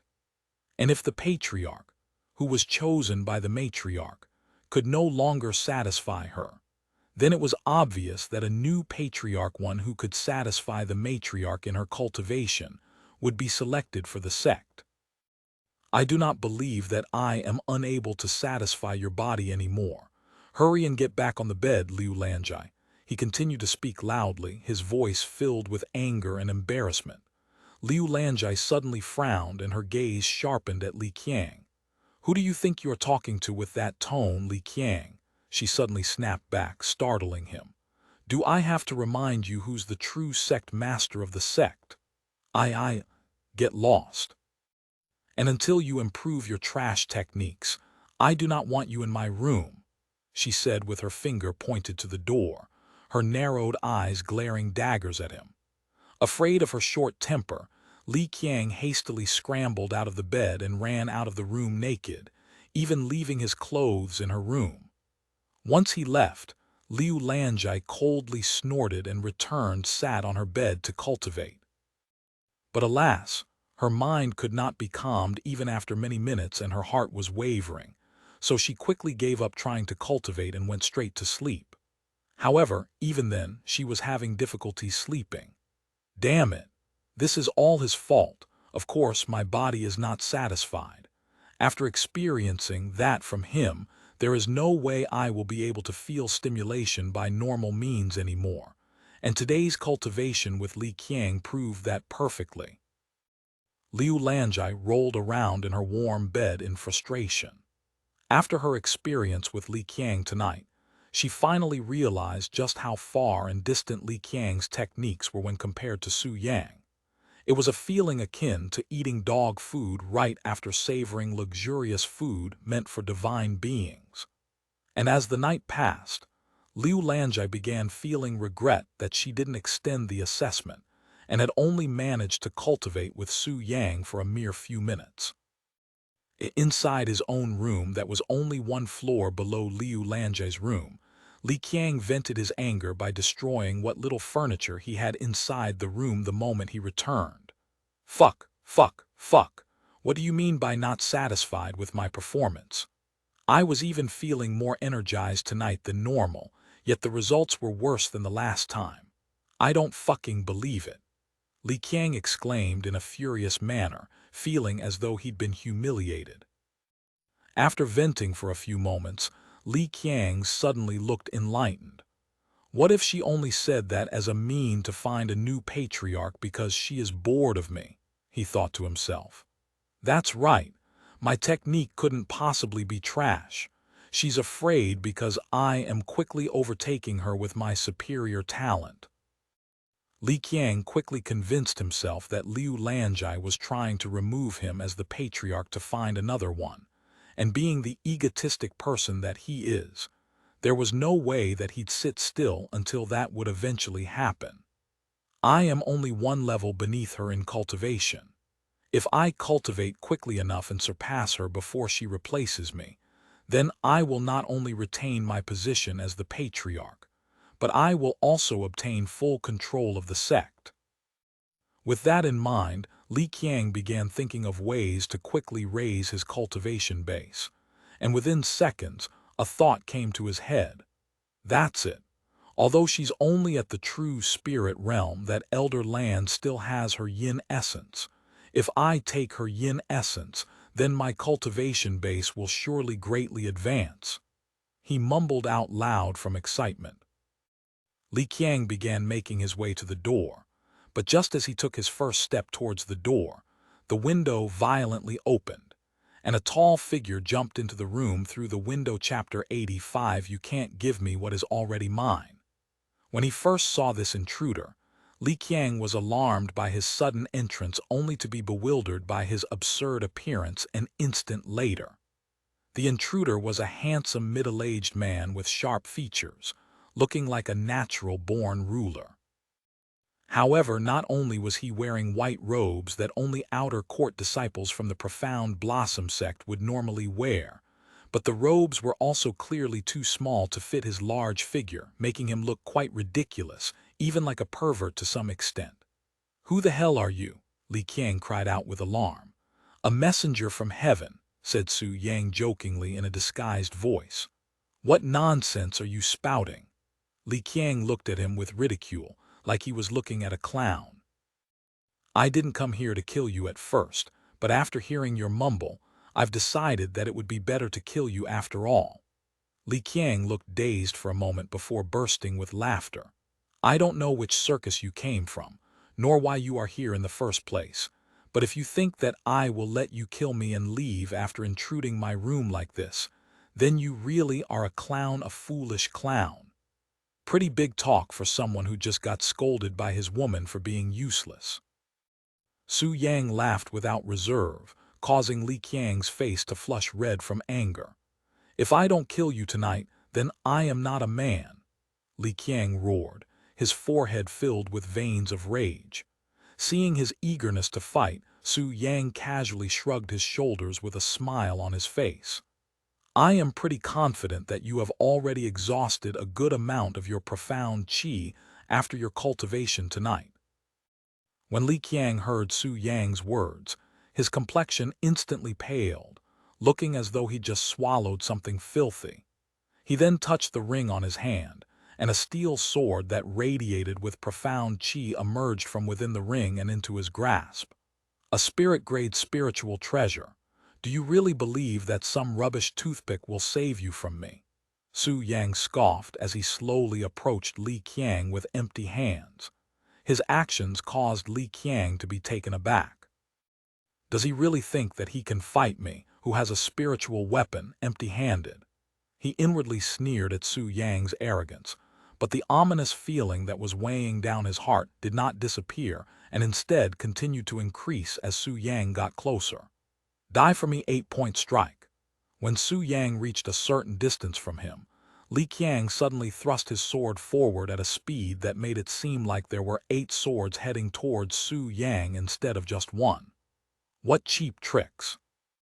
When the sword was seemingly an instant away from piercing a hole between his brows, Su Yang's hands vanished from his sides and appeared before his face to catch one of the 8 strikes, ignoring the remaining 7. What? Before he could penetrate Su Yang's skin with his sword, Li Qiang suddenly felt as though he'd struck a steel wall, and his sword would not move forward even the slightest, no matter how much he pushed or pulled. It was as if he had stabbed the ground so hard that his sword was stuck inside the dirt. Yet what he aimed his sword at was not the ground but the middle-aged man in front of him. Li Qiang was dumbfounded for an instant, but when he realized what had happened, all the hair on his body stood up like spikes on a certain rodent. Indeed, what the people say about the Profound Blossom Sect having only high cultivation bases and lacking in techniques is true, and not one bit misleading, said Su Yang, who was currently holding Li Qiang's sword with only 2 fingers, even looking a bit bored of the situation. "I am possible." After struggling for a moment and realizing that his sword would not budge unless Su Yang released his fingers, Li Qiang willingly removed his grip from the sword and slowly staggered backward. In his mind, he was shocked speechless at the clear disparity between their strength that was like heaven and earth. "At your current condition, You are equal to someone at the middle stages of the true spirit realm at best. Not even worth my effort. Su Yang directly threw Li Qiang's spiritual treasure into his storage ring the moment he released his grip on the handle, stealing it for himself. Because Li Qiang had just finished cultivating with Liu Lanjai, his cultivation base was exhausted.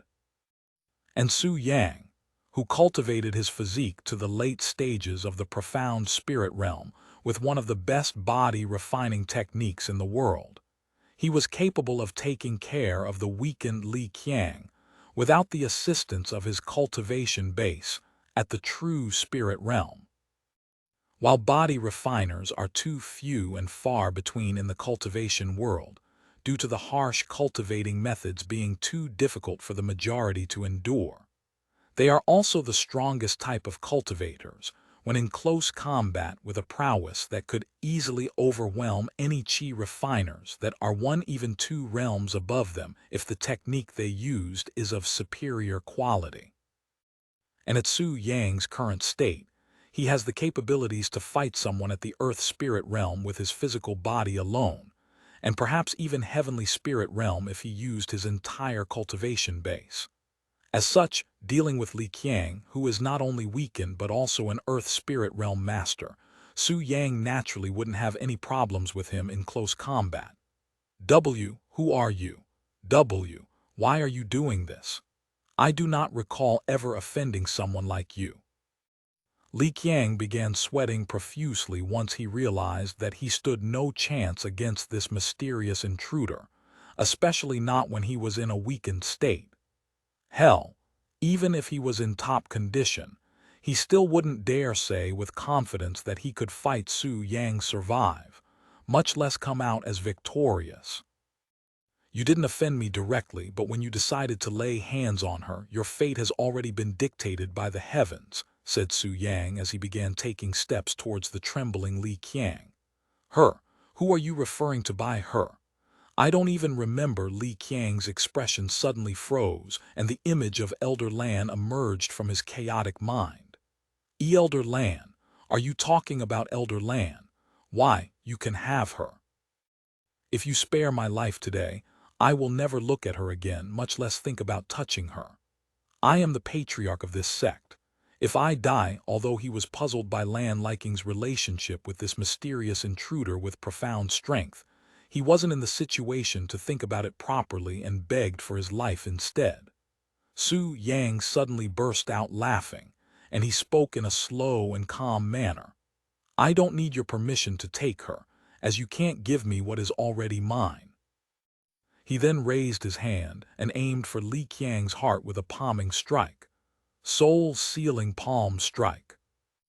The strike landed directly on Li Qiang's chest an instant later, and he stared at the heavenly emperor's face before him with hatred while he slowly fell to the ground, until the life in his dimly lit eyes vanished like the light of a blown-out candle. Chapter 86. Little girl matriarch Su Yang silently watched as Li Qiang's lifeless body lay slump on the floor, his gaze as tranquil as a still lake, looking as though the situation couldn't affect him even the slightest.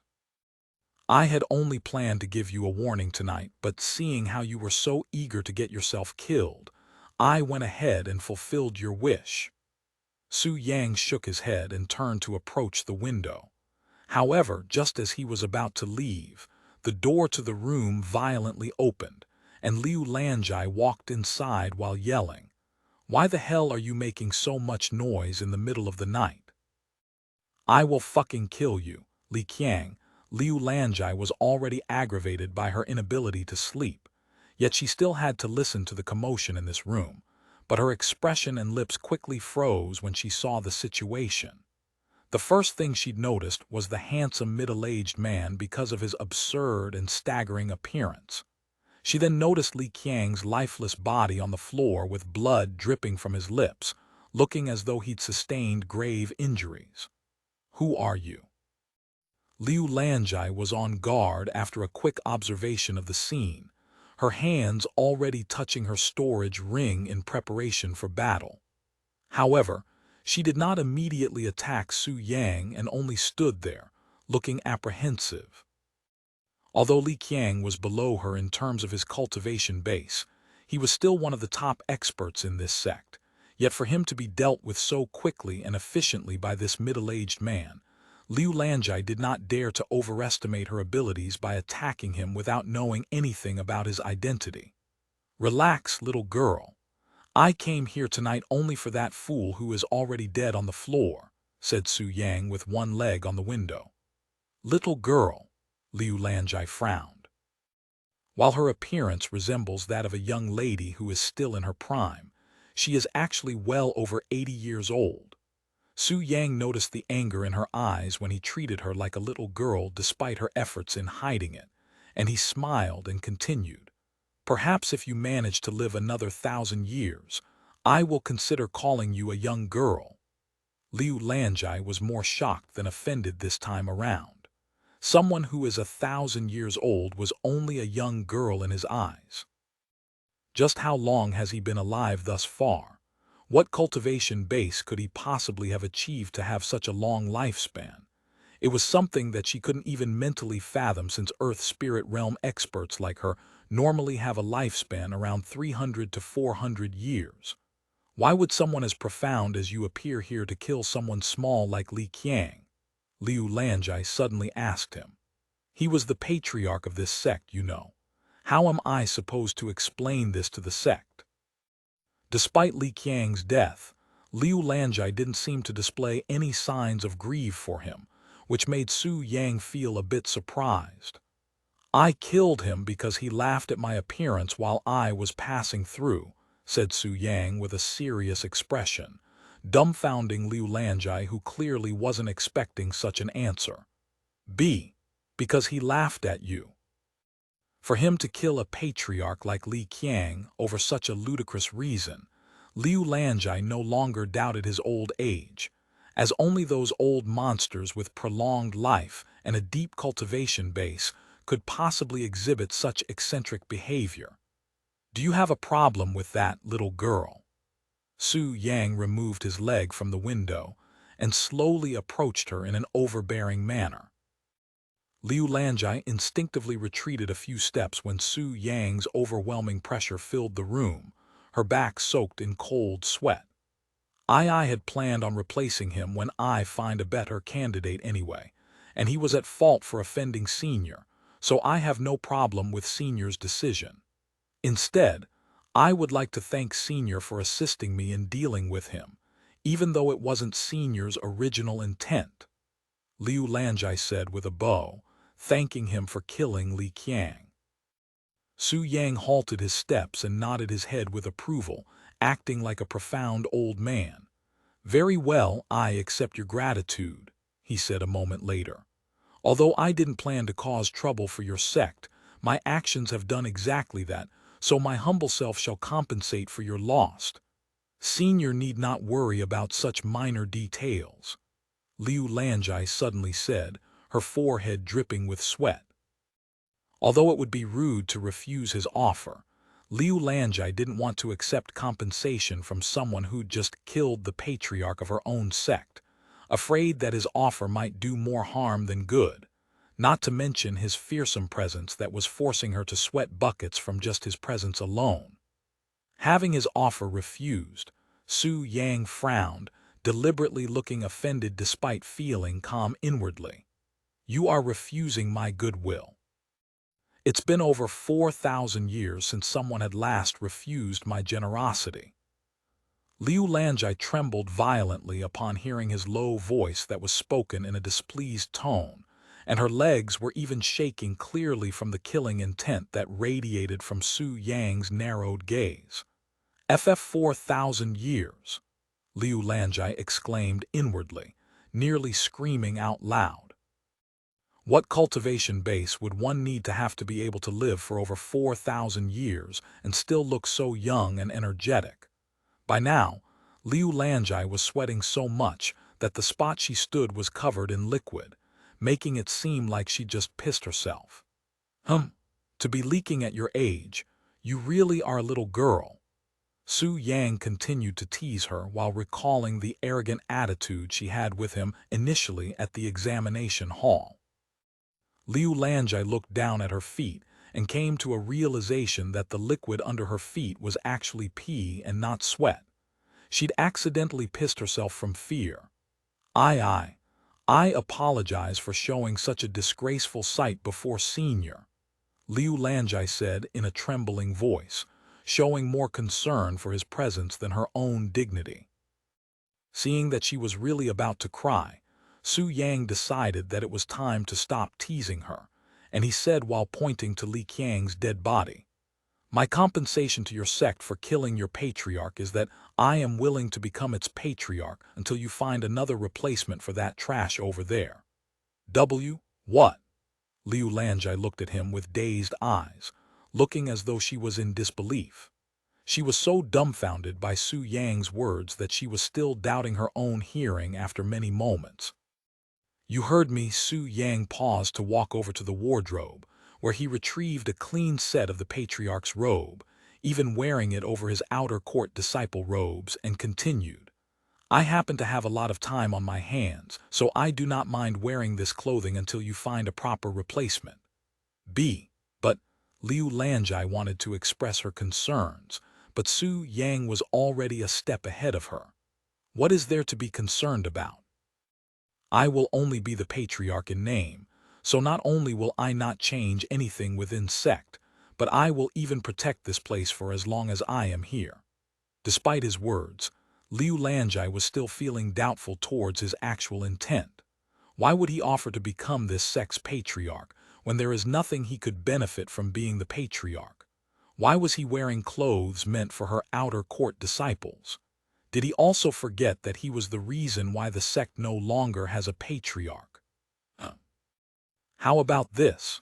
Su Yang continued to speak. "I understand that you are wary of my intentions, as anyone would feel the same way. However, you seem to have forgotten that I have the ability to crush this small place without the need to waste my time by role-playing as the patriarch. I really have no malicious ambitions towards this place, only being bored and wanting to find something to do to pass my seemingly eternal time. Although I did kill your patriarch, that was truly just an unfortunate incident that he'd brought upon himself." After a moment of silence, "What do you say, little girl? I may even bless this sect with a few cultivation techniques that I'd obtained during my humble life." Liu Lanjai remained silent, yet her eyes seemed to have changed drastically after his explanation. There was still doubt in her heart, as everything he said sounded too good to be true, but he also gave her little reason to refuse his offer. As a matter of fact, the advantages that could be gained from his offer far outweighs its disadvantages. Chapter 87 Bedtime Story. Liu Lanjai continued to stand there with a pondering expression after many moments of silence. Although she didn't want to accept someone who wasn't even a disciple of the sect to become the patriarch, she really had no other choice, as his prowess was seemingly too profound for a small sect such as the Profound Blossom Sect. Additionally, if what he said was true, that he was willing to protect the sect, and even bestow them a few cultivation techniques, then the sect's status within the cultivation world may even soar to the skies, allowing them to hover beside the truly big names in this world. The current position the Profound Blossom Sect held within the cultivation world wasn't anything worthy, even looking like ants in the eyes of the giants such as the Divine Sword Sect. But with this mysterious old monster's appearance, perhaps they may become something bigger than just ants. Liu Lanjai suddenly closed her eyes, sighing in a defeated tone. She then began to lower her body until she was kneeling on the floor.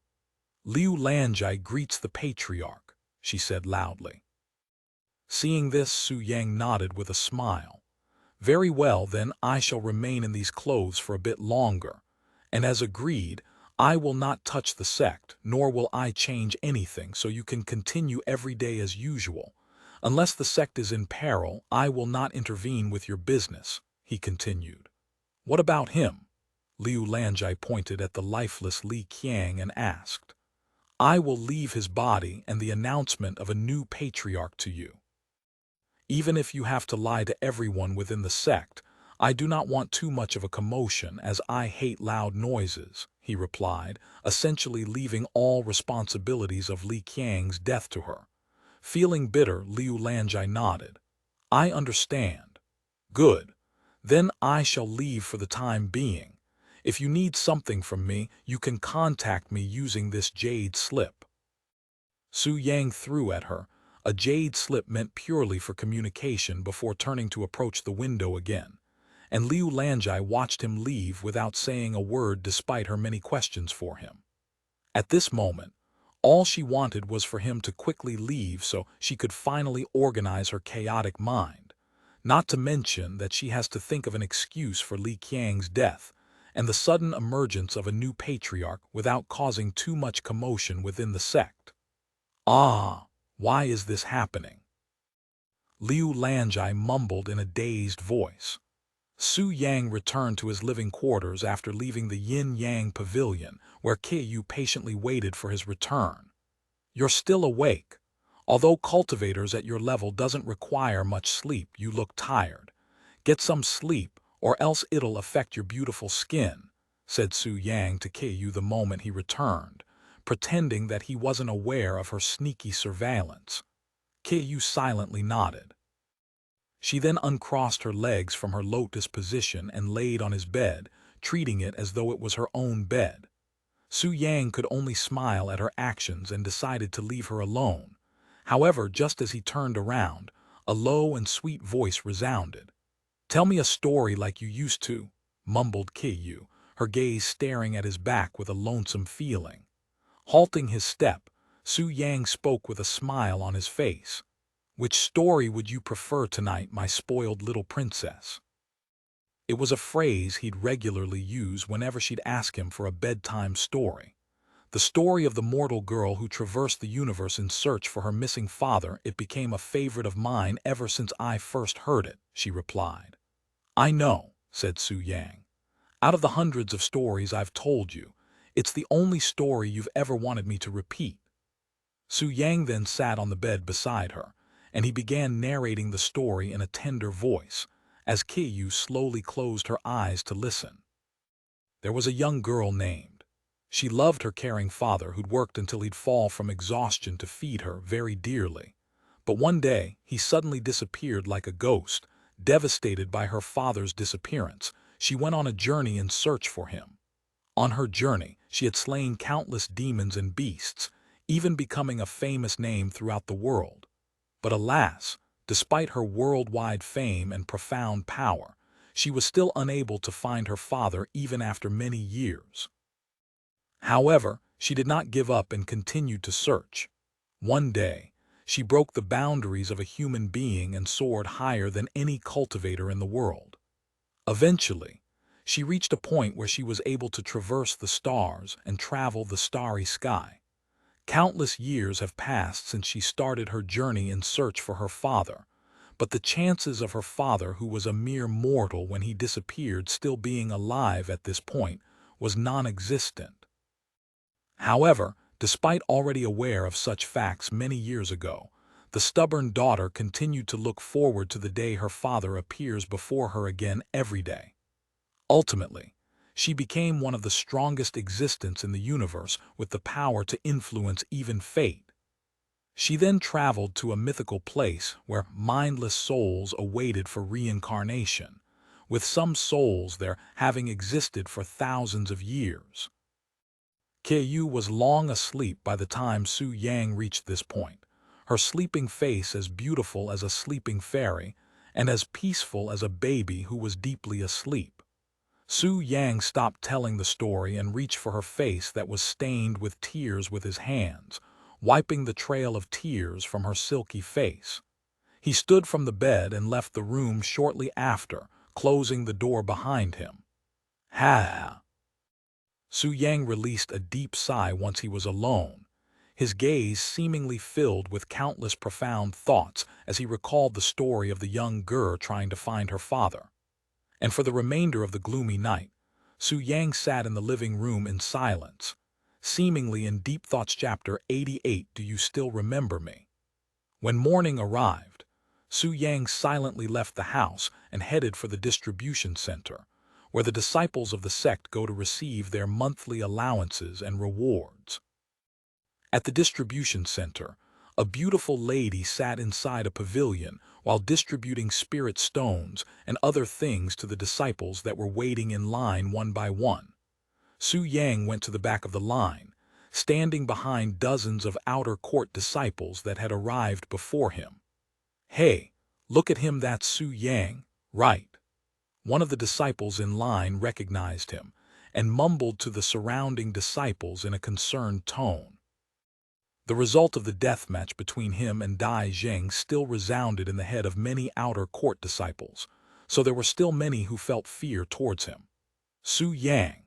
When one of the surrounding disciples heard his name, she turned her head to look at him with excitement in her eyes, the complete contrary to the other disciples there that were looking at him with fearful eyes. Once she confirmed that he was indeed Su Yang, this young disciple willingly left the line to approach him. "Su Yang, do you still remember me?"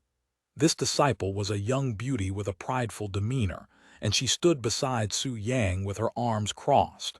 Su Yang looked at this young beauty, and he smiled. "Naturally, I remember you. How could I forget my first customer within this sect?" This young beauty was indeed Zhou Xuan, who had the privilege of being the first within the entire sect to experience Su Yang's techniques. "I never had the chance to thank you properly for fixing my back, so I would like to take this chance to thank you." Zhou Xuan gracefully lifted her robes and bowed to him in an elegant motion. "Thank you, Su Yang," she said with a face full of smiles. When the other disciples saw the way Zhou Xuan acted so respectfully towards Su Yang, their jaws dropped. As fellow disciples, they knew her very well, especially her arrogant and prideful character that wouldn't waver even when facing fearsome beings like Su Yang. So when she acts the total opposite of her character, they would naturally be dumbfounded. "There is no need to thank me. I only did my job, something you'd had already paid for back then," said Su Yang while shaking his head. Zhou Xuan stared at him intensively for a moment, her face looking as though she wanted to say something. A moment later, she spoke with her face slightly red. "About that, it is almost a month since then, and I'm wondering if you are still providing such services." Because the news of Su Yang closing down his service had long reached her ears, Zhou Xuan wanted to make sure that the rumors were indeed true. "I am willing to pay 100 premium points, even 200. She continued to speak, her voice sounding a bit desperate. Ever since Zhou Xuan experienced his godlike techniques, she had been longing to return to his room every day, a place she considered to be a real paradise. Seeing the yearning in her passionate eyes, Su Yang smiled. "While I have no need for premium points anymore, there is no harm in taking a few breaks throughout the day to stretch myself." He then moved closer to her ears and whispered, "However, I will be doing more than just massage you." Zhou Xuan's whole body trembled at his enchanting voice, and she stood there with a dazed expression, her heart beating like war drums. More than just a massage.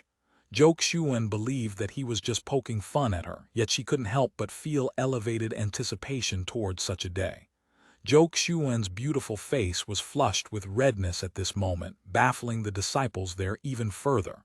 What did he say to her? Her entire face is flushed red. The disciples there wondered. "Oh, okay."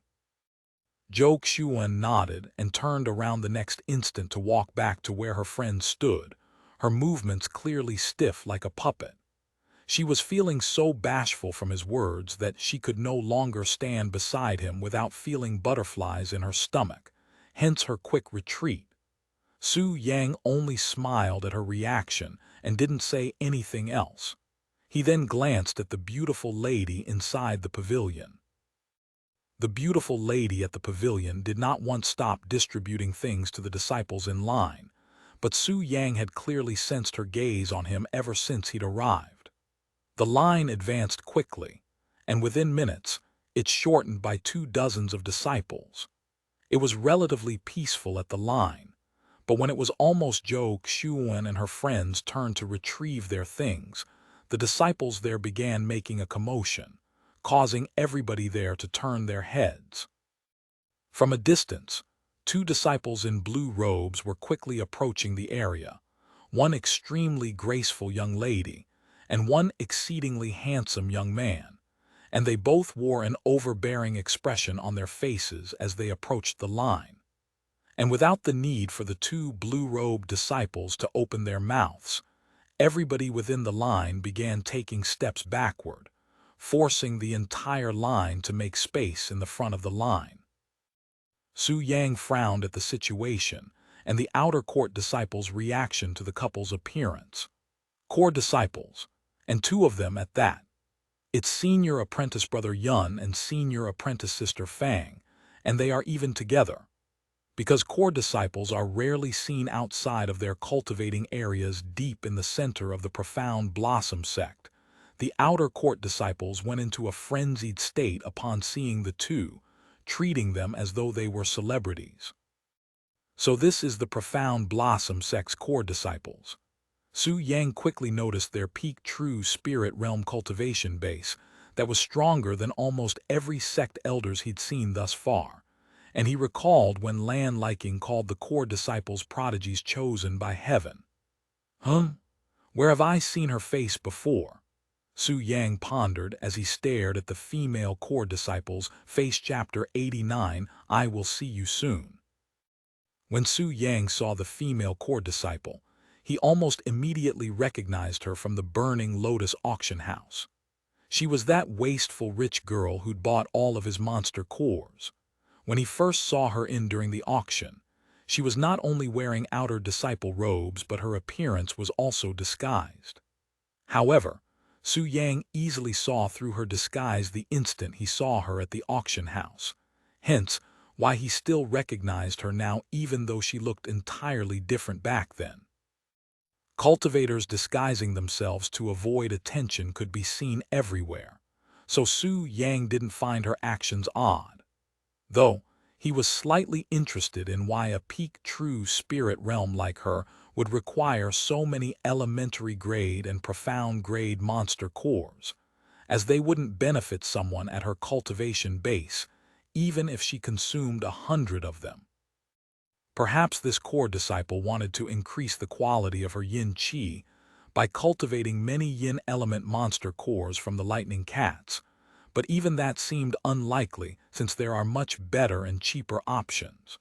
So unless this core disciple was an idiot, there wasn't any need for her to spend so much resource on mere lightning cat monster cores.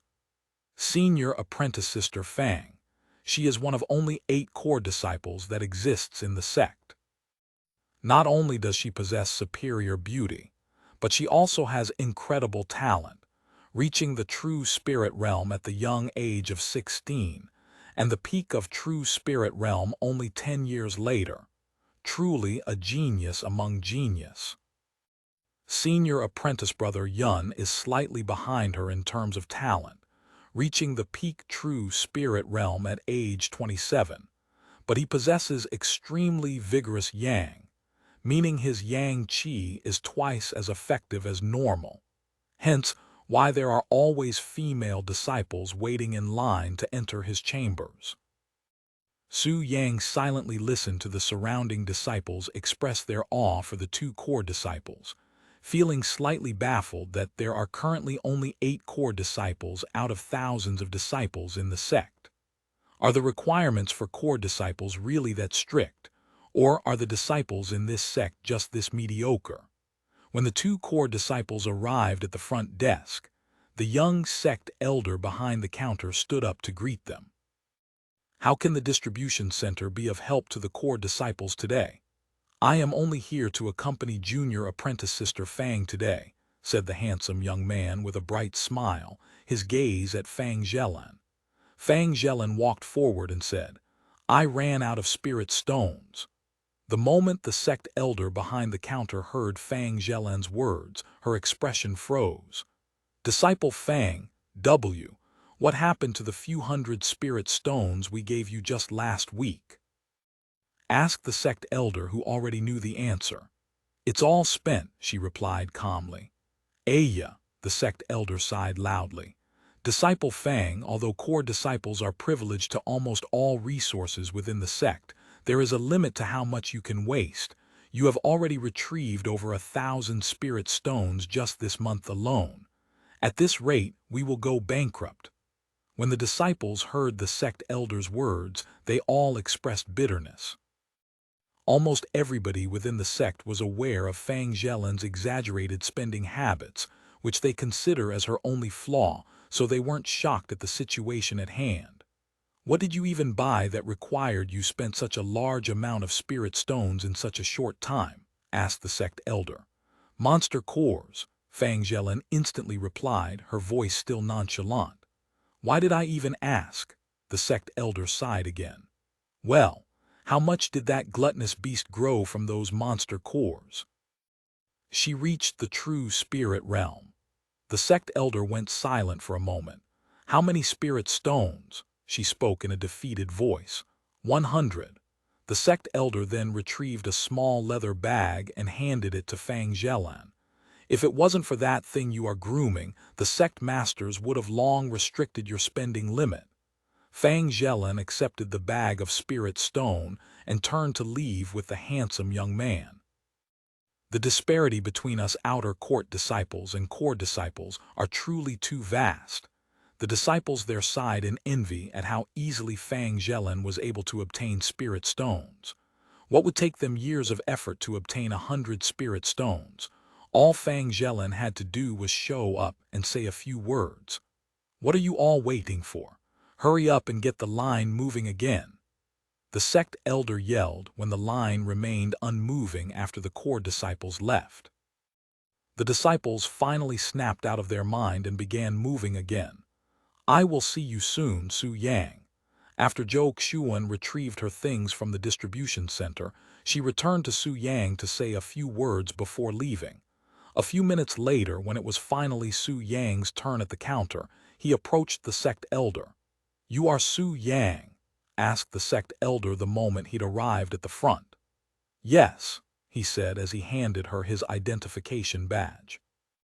The sect elder nodded after confirming his background, and she handed him 3 pairs of green robes and a small pouch containing 5 spirit stones and a jade slip that did not belong to the list of things he came here to retrieve.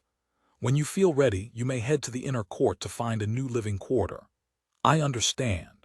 When Su Yang turned to leave, the disciples there stared at him with wide eyes and dropped jaws. Hey, look at the green robes in his hands. Is that Su Yang? Since when did he become an inner court disciple? What? How is that possible? If I recall correctly, he was only at the 3rd level of the elementary spirit realm just 1 month ago. The people there that knew Su Yang and his position within the sect felt the strength in their legs leave at a rapid pace. How did he manage to become an inner court disciple out of the blue? Surely, he did not reach the profound spirit realm in such a short amount of time. Hell, he was still a crippled trash the last time many saw him, yet a month later, and he'd become an inner court disciple. Impossible. A commotion immediately occurred at the place. The majority of the outer court disciples there have heard of the name Su Yang at least once since his deathmatch against someone who was 2 cultivation levels above him. However, he was only at the 3rd level of the elementary spirit realm during that time, and in order to become an inner court disciple, one must reach at least the profound spirit realm. Did Su Yang really break through 7 levels and achieve the profound spirit realm in such a short time? How did he do it?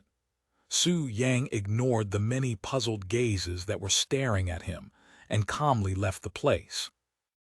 If they knew that he was actually already at the true spirit realm, then who knows what kind of reaction they might show. Shortly after learning of Su Yang's new status as an inner court disciple within the sect, the disciples there began spreading the news like wildfire throughout the outer court. And sure enough, everybody was baffled by the unexpected news, especially those that were more familiar with him.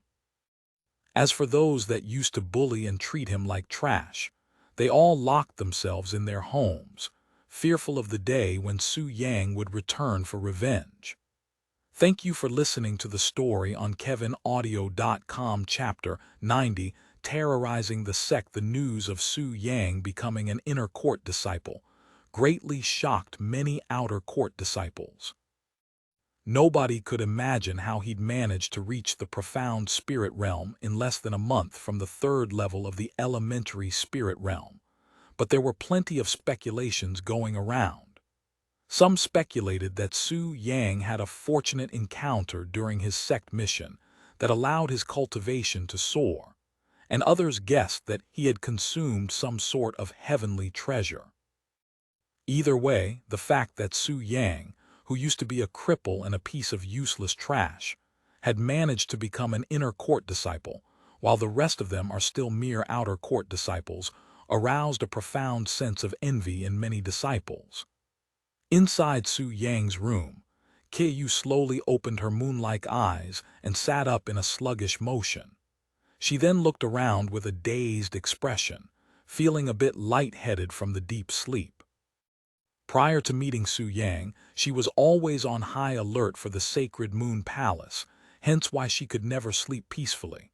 However, now that Su Yang was in her presence, all of her worries seemingly vanished like smoke and allowed her to sleep like a baby.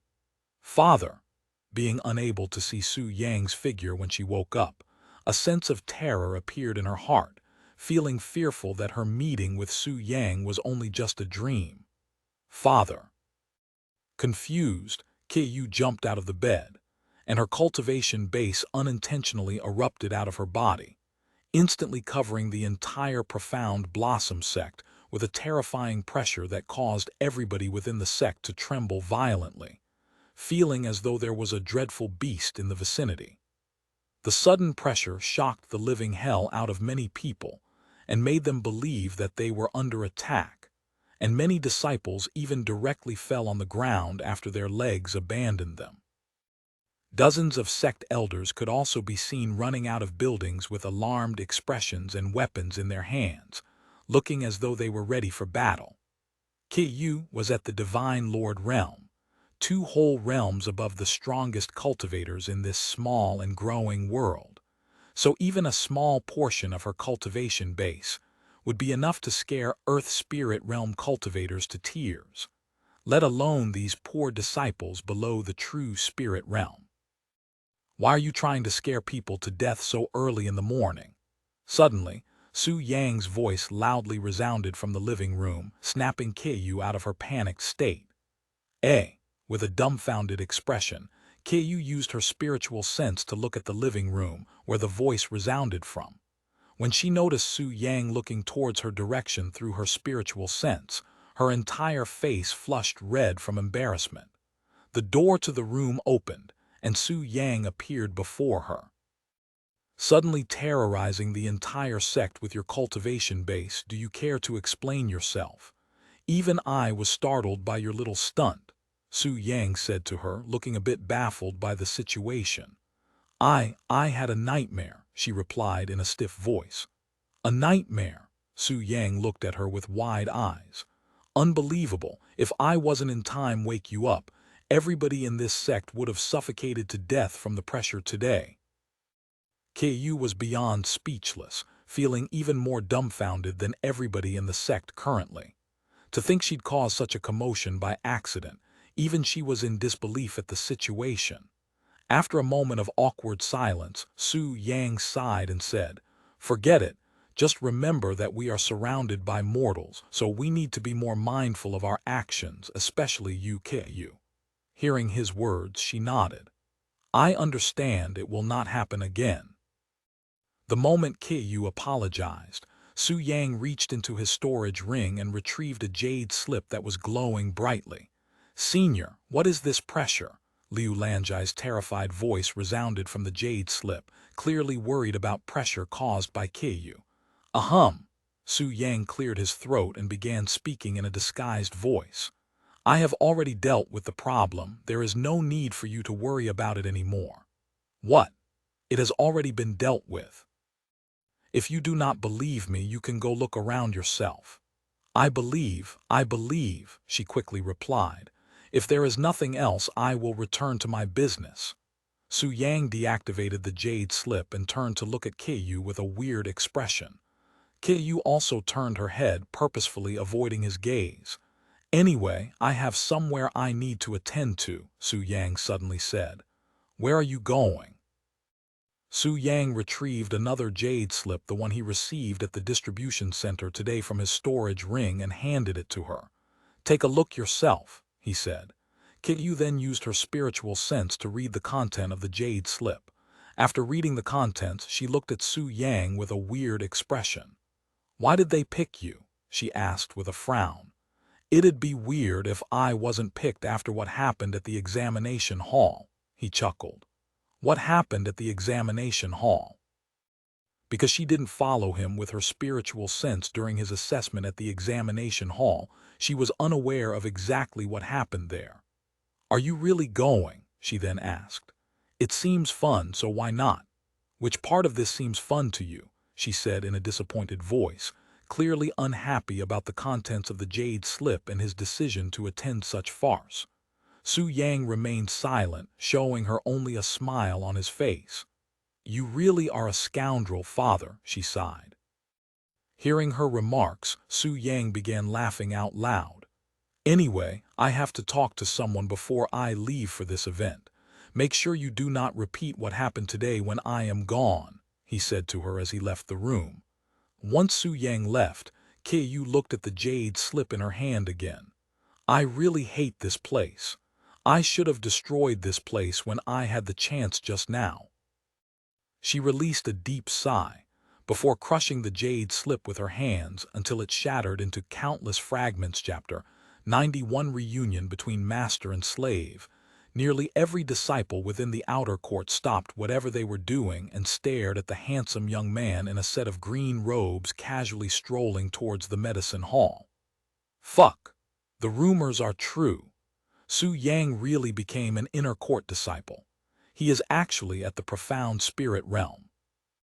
The disciples expressed disbelief and shock upon seeing Su Yang in his new sect clothes. Although the news of Su Yang becoming an inner court disciple was already widespread, there were plenty of people who did not believe the news. However, now that they witnessed for themselves Su Yang in his inner court disciple robes, they could only bite their lips and recognize his new standing within the sect. In no way. Damn it. How did that cripple reach the profound spirit realm before me? This must be the heavens playing a sick joke on us. The disciples complained inwardly, thinking that it was a big mistake to promote Su Yang, but none of them spoke out loud, as they were all afraid of his new profound status as an inner court disciple. Meanwhile, Su Yang didn't even bother paying attention to the gazes being directed at him, only focusing on the road. A few minutes later he arrived at the medicine hall, and the moment he entered the doors, many shocked cries resounded inside the place. "Junior apprentice brother Su, why your robes, they are green." The news of Su Yang becoming an inner court disciple did not appear here in the medicine hall yet, hence the shocked reaction from the disciples there. "Of course they'd be green. I have passed the examination and became an inner court disciple," he said with a smile. "Wow, congratulations, junior apprentice brother Su." "What junior apprentice brother? He's our senior now, even if he is younger than us." The girls at the medicine hall all crowded around Su Yang, each giving him their congrats without thinking too much as to how he'd managed such a feat. Meanwhile, disciple Zio, who was the only one out of the group of sisters to have disliked Su Yang since day one, stared at him with a dumbstruck expression, seemingly in a daze. Although she still found him unpleasant, there was a sense of regret in her heart, regretting that she didn't try to get closer to him when she had the chance. "Is Elder Lan here?" "I'd like to speak to her," Su Yang asked them a moment later. "Master, she went to some sort of meeting this morning along with many other sect elders and have yet to return." "Meeting?" It seemed urgent, so Master left without leaving any words behind. "Is it because of that?" Su Yang wondered if this meeting had anything to do with Li Qiang's death, as such a possibility seemed very likely. Very well, then I will return later. It's not anything important, so it can wait, he said to them before leaving. After leaving the medicine hall, Su Yang walked towards the inner court of the sect, where all the inner court disciples dwelled. This was his first time entering the inner court, and his first impression of the place was more or less disappointment. Compared to the lively and always active outer court with disciples commonly seen chatting and relaxing outside their houses, this inner court was more of an abandoned area with not even a single disciple outside. After standing there for a short moment to look at the place, Su Yang resumed his steps, walking straight to a large area within the inner court, where a few disciples could be seen gathered in the center. There were at least 20 disciples standing around, and all of them wore green robes, meaning that they were all inner court disciples like him. When Su Yang noticed the disciples there, they also noticed him, and they all looked at him simultaneously. "Who's that? This is my first time seeing his face here. I have never seen his face before, too. A new inner court disciple. How is it possible that none of us have heard of him when he's obviously talented enough to become one of us?" The inner court disciples all looked at him with their interests piqued. Normally, before any outer court disciple becomes an inner court disciple, their name would have already been known by the inner court disciples, as only those who are talented enough could possibly become one of them, and such talented individuals would naturally enter their ears before he or she becomes one of them.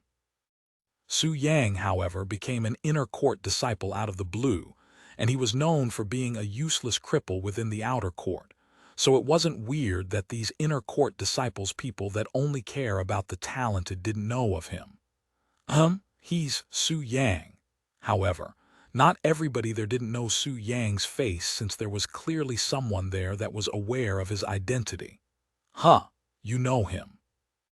The inner court disciples there turned to look at the young lady who exclaimed very loudly in a surprised voice just now.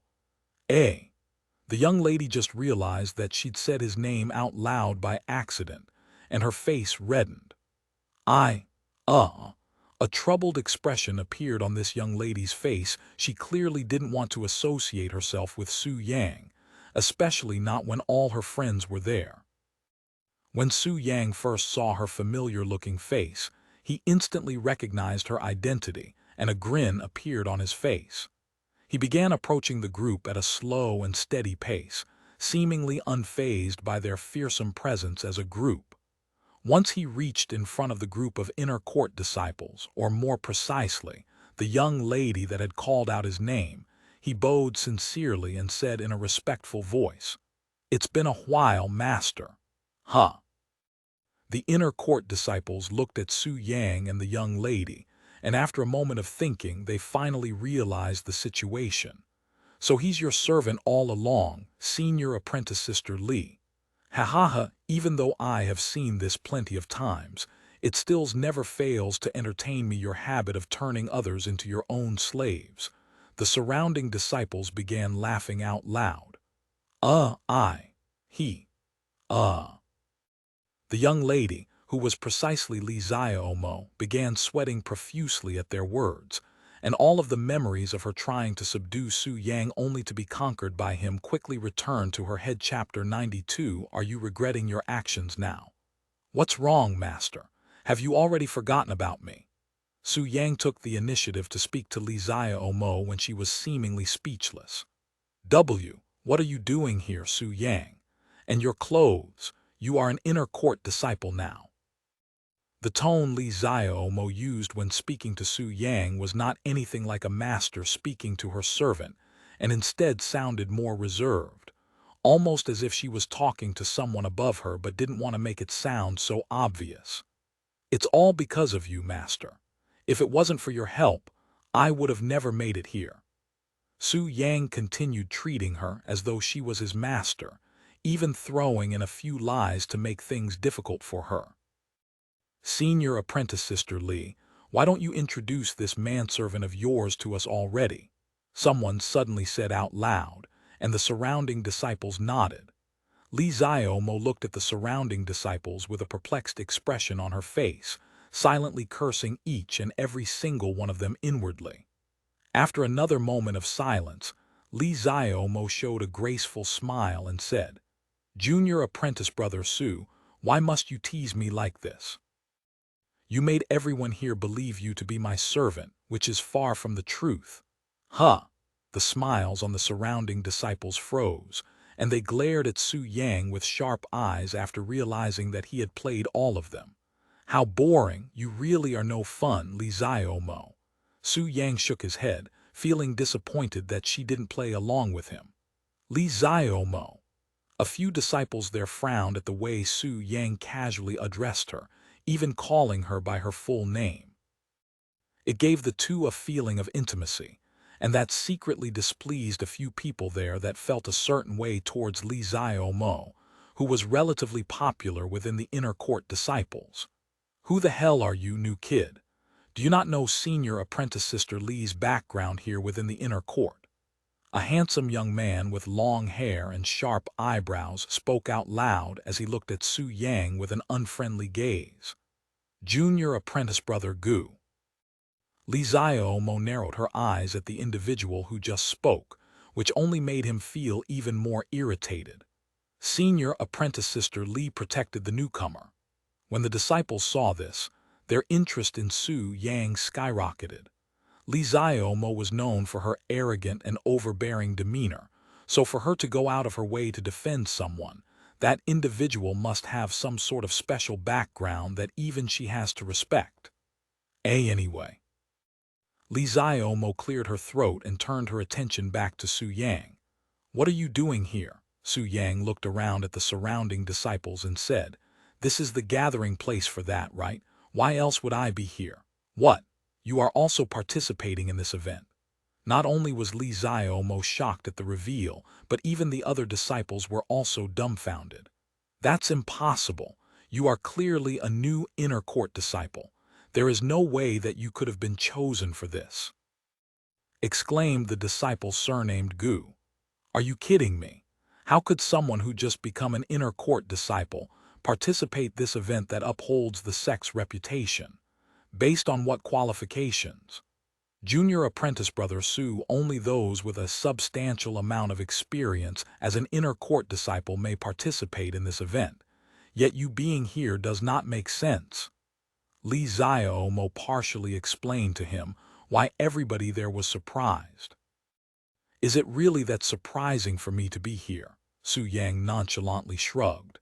"As for my qualifications," he looked at Li Xiaomo and continued, "Li Xiaomo here should know whether or not I am qualified to participate in this event based on her own experiences." Li Xiaomo instantly blushed once she realized the meaning behind his words, and even her body began reacting by feeling heated. "What?" As for the other disciples, their eyes widened with shock. Some of them even felt as though their heart was being hammered by an invisible hammer. "Senior apprentice sister Li, surely he must be farting. There's no way that you would have done that with him," the one surnamed Gu said in disbelief. "That's right." The other disciples also decided to join. "After all, you already have shut up. Of course, he's just joking with you all," Li Xiaomo suddenly shouted. The place immediately became silent. And just as someone was able to curse at Su Yang for his untasteful jokes, the sound of someone clearing their throat resounded. "It's the matriarch." The disciples there quickly began bowing to the approaching Liu Lanjai one by one. "This disciple greets the matriarch." Liu Lanjai nodded. However, when she noticed Su Yang, who was just standing there with a nonchalant expression on his face, Liu Lanjai pointed at him and said, "I see that nothing about you have changed since we last met, still as disrespectful to your elders as always." Su Yang did not say anything regarding her remarks and continued to stand there silently. Liu Lanjai frowned upon seeing no reaction from him. Did he not hear what the others there just called her? Or was his body, along with his face, frozen from shock after learning of her real status? Because Liu Lanjai did not expose her identity to Su Yang as the matriarch at the examination hall, she believed that Su Yang only saw her as a mere sect elder with zero clues as to her true identity as the matriarch. How's that, Su Yang? Are you so shocked that you cannot even react properly? Liu Lanjai laughed inwardly. After the passionate session inside the examination hall, Liu Lanjai has always been looking for a way to pay him back for what he'd done to her. And what better way to get her revenge than to show up suddenly as the matriarch of the sect? But alas, too bad for Liu Lanjai that Su Yang had long guessed her real identity the instant he saw her. Hell, if she knew that Su Yang was actually the current patriarch, who knows how she'll react? Look at you, shocked, speechless over something so small. Liu Lanjai suddenly said with a grin on her face, poking fun at him. Are you regretting your actions at the examination hall now? Chapter 93. This is not prostitution. When Su Yang heard Liu Lanjai's words, he nearly burst out laughing from how ridiculously wrong she was in her guesses. After what happened at the examination hall, you still have the courage to speak with such arrogance. Do you have no face? Su Yang shook his head, his words shocking the disciples there. For him to use such a disrespectful tone towards the matriarch of the sect, does this guy have balls made of steel or something like that? The audacity, the one surnamed Gu exclaimed loudly. Who do you think you are speaking to? Not only did you refuse to greet the matriarch, but you also dared to show such disrespect towards her. Are you even a disciple of this sect? Su Yang looked at the handsome young man surnamed Gu, and he lowered his head to look at the green robes on his body. Are you stupid? Can't you see my clothes? If I am not a disciple here, then what am I? He said in a voice of ridicule, causing the young man to flush in anger. I swear to the heavens that if I do not— Enough!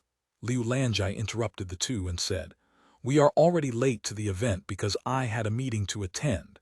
There is no time for your little games right now. If you wish to argue, then do it afterward. Gee, you lucked out for now, but just wait until after all of this is over. The disciple surnamed Gu gnashed his teeth at Su Yang before turning away to ignore him.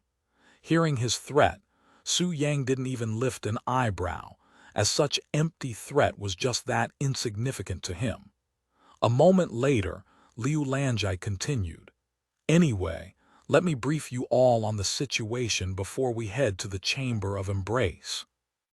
First and foremost, all of you here were handpicked by either another sect elder or myself, so I am very confident that you will not disappoint the sect, as a great deal of our sect's resource and reputation depend on this event.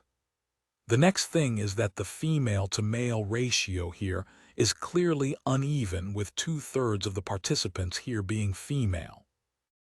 But as you all know, the overall majority of the guests that will be coming here today are males, so the guests will have no trouble in finding a partner for the day.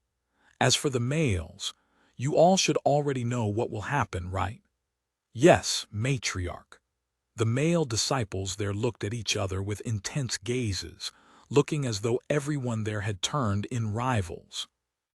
Because there will only be a few females attending this event, these male disciples will have to use their own abilities to outshine the next if he wants to attract attention. As for the event itself, matriarch, Su Yang suddenly raised his hand. What is it? Liu Lanjai looked at him and asked. Although I have an idea of what this event entails, the invitation was not exactly clear in the details. Oh, right. This should be the first time you've heard of this event, as the previous one happened a year before you joined. Liu Lanjai nodded, and she continued. Our Profound Blossom Sect would organize this event every 1 to 2 years in order to raise resources and create connections with sects and families near our sect. And these sects and families that we have invited may bring along with them at most 2 prominent disciples or descendants that still has their essence intact to cultivate with disciples from our Profound Blossom Sect. Hearing her explanation, the only thing Su Yang could think of was prostitution, as one party was required to pay the other for services that involve sexual activities. You actually dare to prostitute me to others? Su Yang was dumbfounded. The jade slip he received only mentioned about the chosen ones improving the sect's reputation by showing off their techniques and said nothing of prostitution. Liu Lanjai frowned at his choice of words, and she said, "This is not prostitution. This is the sect assisting its disciples by giving them yin and yang essences from talented individuals. Not only will our disciples grow, but our sect will also become richer. Additionally, nobody will be forcing you to choose a partner. If you do not like the individual requesting for your time, then you may refuse it." Su Yang was speechless at her logic. No matter how she explained it, this method of exchanging their bodies for resources is fundamentally defined as prostitution. Even if she disguised its true intent by saying it benefits the disciples, they are still being paid to cultivate. This is basically cultivator prostitution. This is ridiculous. I will be damned if I am going to participate in this farce. Su Yang turned around and began walking away. He was someone with great pride and dignity, and the thought of selling his body was unthinkable for someone like him. However, it was not as if nobody has offered him wealth in exchange for his time in bed before. Hell, in his previous life, there were countless times when someone would offer him heavenly treasures and divine herbs for his services. This is also one of many reasons as to why Su Yang didn't go beyond massaging his clients during his earlier days, as he despised anything that resembled prostitution. Su Yang. Liu Lanjai did not expect such a reaction from him, and was shocked when he turned to walk away. Although his presence was not necessary for this event, his god-like techniques would surely cause the sect's reputation to soar, and Liu Lanjai was not willing to ruin such a chance for her sect to rise. "Wait a moment." Liu Lanjai quickly chased after Su Yang, who was already far away from the group. The disciples were dazed at the situation. Why would the matriarch chase after such a rude kid? If he wanted to leave and miss out on the easy harvest, then she should just let him leave. This would mean less competition for the males, too. Chapter 94, Root of Vitality. "Where do you think you are going, Su Yang?" Liu Lanjai blocked Su Yang's path by standing in front of him, and she looked at him with a displeased expression. "I will not be taking part in this event. My dignity will not allow it," he said with a nonchalant expression, yet his voice was as cold as ice. "If there weren't any payments involved, there wouldn't be a need for me to turn around." "Aya," Liu Lanjai sighed loudly. "Why are you being so stubborn? I am telling you that this is not prostitution. Of course, we are being paid by our guests for this event, and that may make it seem as such, but they are the ones offering these payments, and it has always been like that since the founding of the sect. I have no problems with the sect participating in such activities, as that is its nature. However, that has nothing to do with why I refuse to participate," Su Yang said as he walked around Liu Lanjai. Liu Lanjai could feel her body trembling from anger at this moment. How could he be so disrespectful towards his seniors, much less the matriarch of this sect? She has never seen a disciple as troublesome as him. However, as much as she hated dealing with Su Yang, she also admired his techniques as much if not even more. "Hold it." Liu Lanjai blocked his path again and began persuading him again. "Then how about this? You are not participating this for the sect and instead will be participating for me." Su Yang looked at her as though he was looking at an idiot, and he continued to walk. However, Liu Lanjai blocked him off again before he could really go anywhere, and she continued to persuade him. "Fine. Then I will return to all the guests their payments. Will you stay now?" Seeing her odd behavior, Su Yang remained silent, causing Liu Lanjai to feel apprehensive. The only reason she was going this far to satisfy him was because of what happened during the meeting she attended prior to coming here. The meeting consisted of nearly every sect elder within the sect, and it was there that Liu Lanjai revealed to everybody Li Qiang's death, which greatly shocked everybody there with ease. And although it took some time, after everyone there organized their minds and calmed down, they began analyzing the situation of having a new and unknown patriarch. At the end of the meeting, long story short, the sect has decided to start the processes of grooming a new patriarch a few years earlier than planned. And naturally, after Liu Lanjai experienced Su Yang's godlike techniques, he became one of the highest priorities in her list of talented individuals that are worthy enough to be groomed as a future patriarch. You really want me to participate in this event, huh? Is there a specific reason as to why you are so determined to have me stay? No, forget it. Su Yang decided to remain silent instead, as he could already guess her inner thoughts. Since you are this adamant on having me participate this little event, to the point where you are willing to throw away so much resource, I guess I could spare some time to check it out.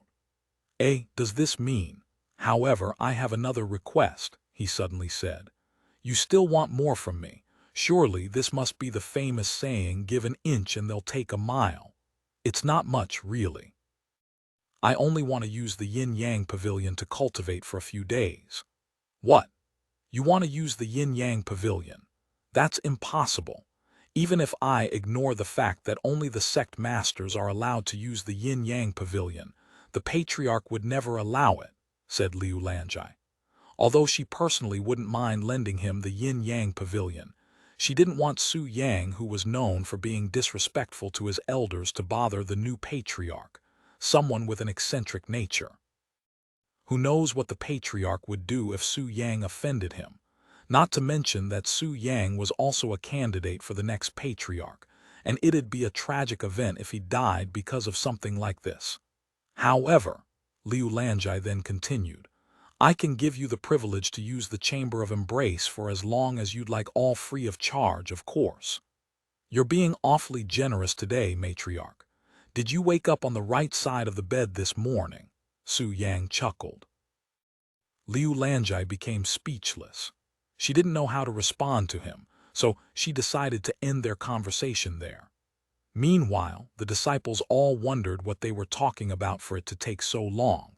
If recalled correctly, weren't they already pretty late to the event? The guests might just forget about today and leave if they are kept waiting for too long. When Liu Lanjai finally left Su Yang's side and returned to the other disciples, she began leading them to the Chamber of Embrace. The Chamber of Embrace was located in a small valley near the center of the inner court. Once they arrived at the place, the group of disciples was greeted by a small mountain the size of a 9-story tall building, with 5 cave entrants spread around the mountain. So this is the Chamber of Embrace. Su Yang narrowed his eyes at the small, unremarkable mountain before him. If one looked at it normally, the mountain looked no different than any other mountain beside its abnormal small size. However, when Su Yang used his all-seeing celestial eyes to look at the place, he was pleasantly surprised by what he'd found within this Chamber of Embrace. The root of vitality, it's bigger than I'd expected, he mumbled to himself. Beside the small mountain and its 5 entrances, there was also a few dozens of people standing around in the large open area beside the Chamber of Embrace. And once Su Yang and the others arrived at the place, they all turned to look at them with sparkling eyes, clearly excited to see so many handsome young men and beautiful young ladies. Chapter 95, Chamber of Embrace 1. When the guests noticed the group of disciples approaching them, their hearts throbbed profusely, as they will be embracing someone within that group today. As expected of the Profound Blossom Sect, their appearances are truly the best within the Eastern continent. One of the guests praised. I have never seen so many top-notch beauties in one place at once. A young man within the group could already feel blood rushing towards his little brother. As a matter of fact, the majority of the guests there were already feeling arousement just from looking at the group of disciples. I apologize for the late arrival, said Liu Lanjai upon seeing the guests. And since we are already behind schedule, I will be skipping the basic introductions. The disciples I have brought today are all masterful in the art of pleasure and the most experienced within their ranks. If you see one to your liking, you may go up to the individual and request for their time. However, keep in mind that I cannot force them accept your proposal, and that there is a chance for refusal. After saying her piece, Liu Lanjai stepped back to allow the crowd for a better look at her disciples. As for the disciples themselves, they began moving away from each other in order to distinguish themselves from one another. The only one that didn't move was Su Yang. He just casually stood there, looking as though he was just a spectator. The guests immediately began speaking to one another. "Young master, how about that beauty all the way to the right? I believe her to be fitting of your taste." Of course, there were also guardians and sect elders within the guests as representatives just in case something happens. "Senior apprentice sister Mai, what do you think about that young man with the long black hair in the back? He's clearly the most handsome out of them all." The females within the guests immediately noticed Su Yang that stood out like a sore thumb due to his overwhelmingly superior appearance when compared to the rest. "I would love to choose him as my partner. But there's something frightening about him." You think so too? While many within the guests wanted to pick Su Yang, there was something about him that prevented them from approaching him. It was as though there was an invisible barrier around him that warded off others. A few minutes after the event started, the first person stepped forward. He was a young man with a large figure and a slightly above average face, and unlike most of the males from the Profound Blossom Sect, his muscles were bulging with veins. A body refiner. Su Yang instantly recognized the young man's cultivation technique. Because of the rigorous and heavy training body refiners must go though, they are all usually built bigger than common cultivators. As for Su Yang, whose body was too slim and elegant for a body refiner, it was all because of his unique cultivation technique. This young man with large muscles proceeded to approach the female disciple with the smallest physique within the group, dumbfounding many people there. "I am a body refiner at the peak stages of the elementary spirit realm. May I request this beauty for her time today?" The young man bowed elegantly despite his stiff-looking body. The female disciple looked at him for a moment before nodding her head with a smile. Seeing her approval, the young man's face bloomed with smiles. Liu Lanjai nodded at the two and said, "The two of you may enter any one of the chambers. You are allowed only one session inside, but there is no time limit for the session. Whether you last a minute, an hour, or an entire day, it is considered one session when the both of you release the qi within your body once. Do you have any questions?" "What if only one of the two manages to, release?" "Then it will be continued until both of them releases their respective qi," said Liu Lanjai. "And although I have already laid out the rules during the invitations, I will repeat it again here. You are not allowed to harm my disciples in any way, shape, or form. As for rough plays, that'll be at my disciples' discretion." The guests nodded at her words, and the first two began making their way to one of the 5 available chambers. After the first pair entered the chamber of embrace, the other guests immediately approached the other Profound Blossom Sect disciples in fear that she may be snatched by another. The second person to step forward was a young man with average appearances, though his average looks was rated by the outside world. If he was graded under the Profound Blossom Sect standards, then he'd be way below average, even ugly. "My name is Meng Li, and I am at the second level of the Profound Spirit Realm. No thank you." The female disciple the young man was trying to court refused his offer before he could even finish his sentence, causing him to feel not only dumbfounded, but embarrassed as well. For him to think that he could court our senior apprentice sister Li with his trash looks, what a fool. The Profound Blossom Sect disciples snorted coldly inside their heart at the young man's attempt. After hearing Li Xiaomo's refusal, The young man walked back with his head lowered in shame. Although Liu Lanjai did not mention it, there would naturally be a few guests that may not be able to find a cultivating partner today. Meanwhile, Li Xiaomo glanced at Su Yang with the corner of her eyes after refusing the young man. I may not be able to participate in this event with his presence here. She inwardly sighed to herself.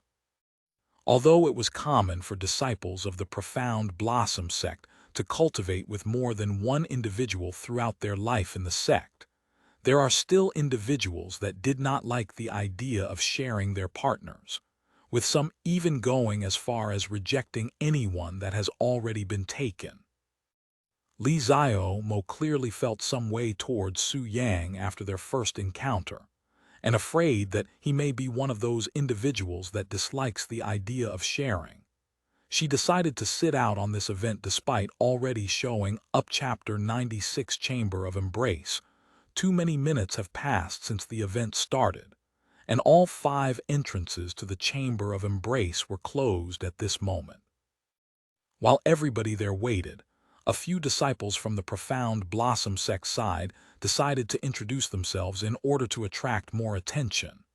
They talked about their backgrounds and what they hoped to achieve in the cultivation world, quickly gathering the attention of the guests. "Young lady, what do you think about him? He seems like a pretty decent guy," whispered an old man from the crowd, his gaze at a beautiful young lady with short black hair. The young lady coldly snorted at the old man's words. "This is my 3rd time here if the last 2 didn't work. What makes you think things will be any different this time?" The old man sighed at her words and he replied, "Aya, do not blame this old man. I am only here as an escort. If the young lady wishes to make a complaint, please go directly to the head of our family." The young lady's mood seemingly worsened after hearing the old man mention their family. "I cannot comprehend father's thoughts. Why would he send me to this vulgar place to find a husband? This is not only great humiliation to me, but also to the entire family." The old man shook his head at her words. Even he, one of the most trustworthy servants within the family, does not know of her father's intention for sending his daughter to a shameful place like this. Telling me to find a husband from this vulgar place is no different than telling me to pick a husband from some expensive brothel. If this is not humiliation, then there is nothing in this world that could be considered as humiliating, and I will no longer stand for this. Once we are finished here, I will give a piece of my mind to my father. The old man only smiled bitterly at the young lady's endless grumbling. No matter how stubborn the young lady is, her father will always be more stubborn. He sighed inwardly, and he began paying attention to the Profound Blossom Sect again. His job was to find a suitable partner for the young lady with him today. If he fails again like he'd for the last 2 times, then he would be at risk for a beating by the head of the family, who was also the young lady's father. Every young man at the Profound Blossom Sect was more than qualified to be the young lady's partner in terms of look, but one would be required more than just appearances in order to be accepted by her family. After taking a few minutes to analyze all the disciples from the Profound Blossom Sect, the old man realized that he couldn't find anything unique about these young men besides their appearances. Though there was one young man within the group that gave off a completely different atmosphere than the others, setting himself apart from them. His appearances are definitely something to be envied of, even by this place's standards, but the old man scratched his head, feeling perplexed. But he has this dangerous feeling around him, and I don't have a clue as to his character or demeanor. Suddenly, the young lady asked him, "Old Lu, can we go home already? At this rate, we will be standing here until this festival meant for perverts ends. Your father strictly ordered us to not return until this is all over." Chi. The young lady sucked her teeth in disappointment, and then she began looking at the Profound Blossom Sect disciples out of boredom. Meanwhile, Su Yang stood there with an irritated expression, feeling as though he was a puppet on display from just standing there and being watched. He turned to look at Liu Lanjai and spoke. "How long do we have to be here?" 2 days, she calmly replied. Su Yang narrowed his eyes at her before turning to look at the crowd of guests. There were still at least 40 people there, with only around 10 females amongst the entire group. Out of these 10 females, only half of them had decent faces. And among these 5 young ladies, only 3 of them could be considered average by the Profound Blossom Sect standards, meaning that they were definitely beautiful ladies in the world outside of this weird place. A few minutes later, just as Su Yang was prepared to move, one of the female guests stepped forward, becoming the first from the 10 there. When the disciples saw this, they instinctively straightened their backs to look even taller. Although the benefits these disciples would receive from today's event was nothing really worthy for inner court disciples like them, they are doing this mainly for bragging rights and to boost their pride and ego. If they truly wish to advance their cultivation base, they wouldn't be here standing around and wasting time, and would instead be cultivating with fellow disciples that are clearly more pleasant to cultivate with. In other words, these inner court disciples are only here to show one another that they are the superior one when it comes to their charm, something all the disciples from the Profound Blossom Sect took pride in. As for the female disciples, their reason for joining was much more simple. They wanted more resource from the sect. Unlike core disciples that have an almost unlimited resource for cultivation, they still have to earn the majority of their resources. And although it may sound bad to others, the female disciples actually liked how they get to obtain both resource and yang essence from talented individuals at the same time, something extremely rare in a sect such as this place, as virgin males are even more scarce than pure maidens in this place. After standing there for a few moments, looking hesitant, the young lady began approaching the Profound Blossom Sect disciples. When she arrived in front of the disciple surnamed Gu, the smile on his face widened. However, before he could even open his mouth halfway, the young lady walked right past him and continued walking straight towards Su Yang, who was standing not far away behind him. "Hello, I am Judah, inner court disciple of the Blue Wind Valley. May I ask for this brother's time whenever there is an open room?" The young lady asked Su Yang with a shy expression on her face. The smile on disciple Gu's face immediately froze, and his head began burning from embarrassment a moment later.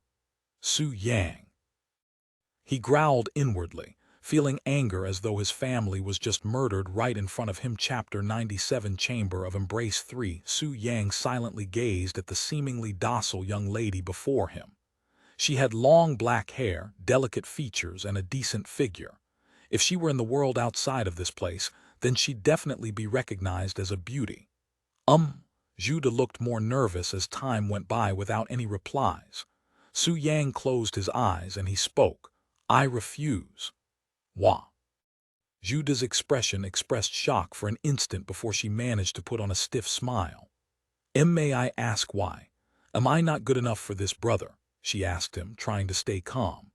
"Although you may be able to fool others with your little act, I happen to have keen eyes for woman, and you are unpleasant to my eyes. Scram before I help you," Su Yang said to her in a calm voice.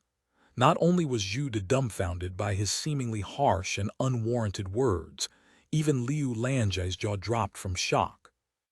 "Su Yang, what do you think you are? How dare a man-whore like you speak to my daughter like that?" Before Liu Lanjai could scold Su Yang, another voice loudly resounded from the crowd of guests. It was a middle-aged man. Su Yang glanced at the middle-aged man with a furious expression within the crowd. "What did you just call me?" Su Yang's gaze narrowed at him, and the frightening aura surrounding him thickened. When the middle-aged man saw Su Yang's beast-like gaze, his legs nearly gave up on him. However, he managed to stay standing, and he even started yelling at an even louder voice.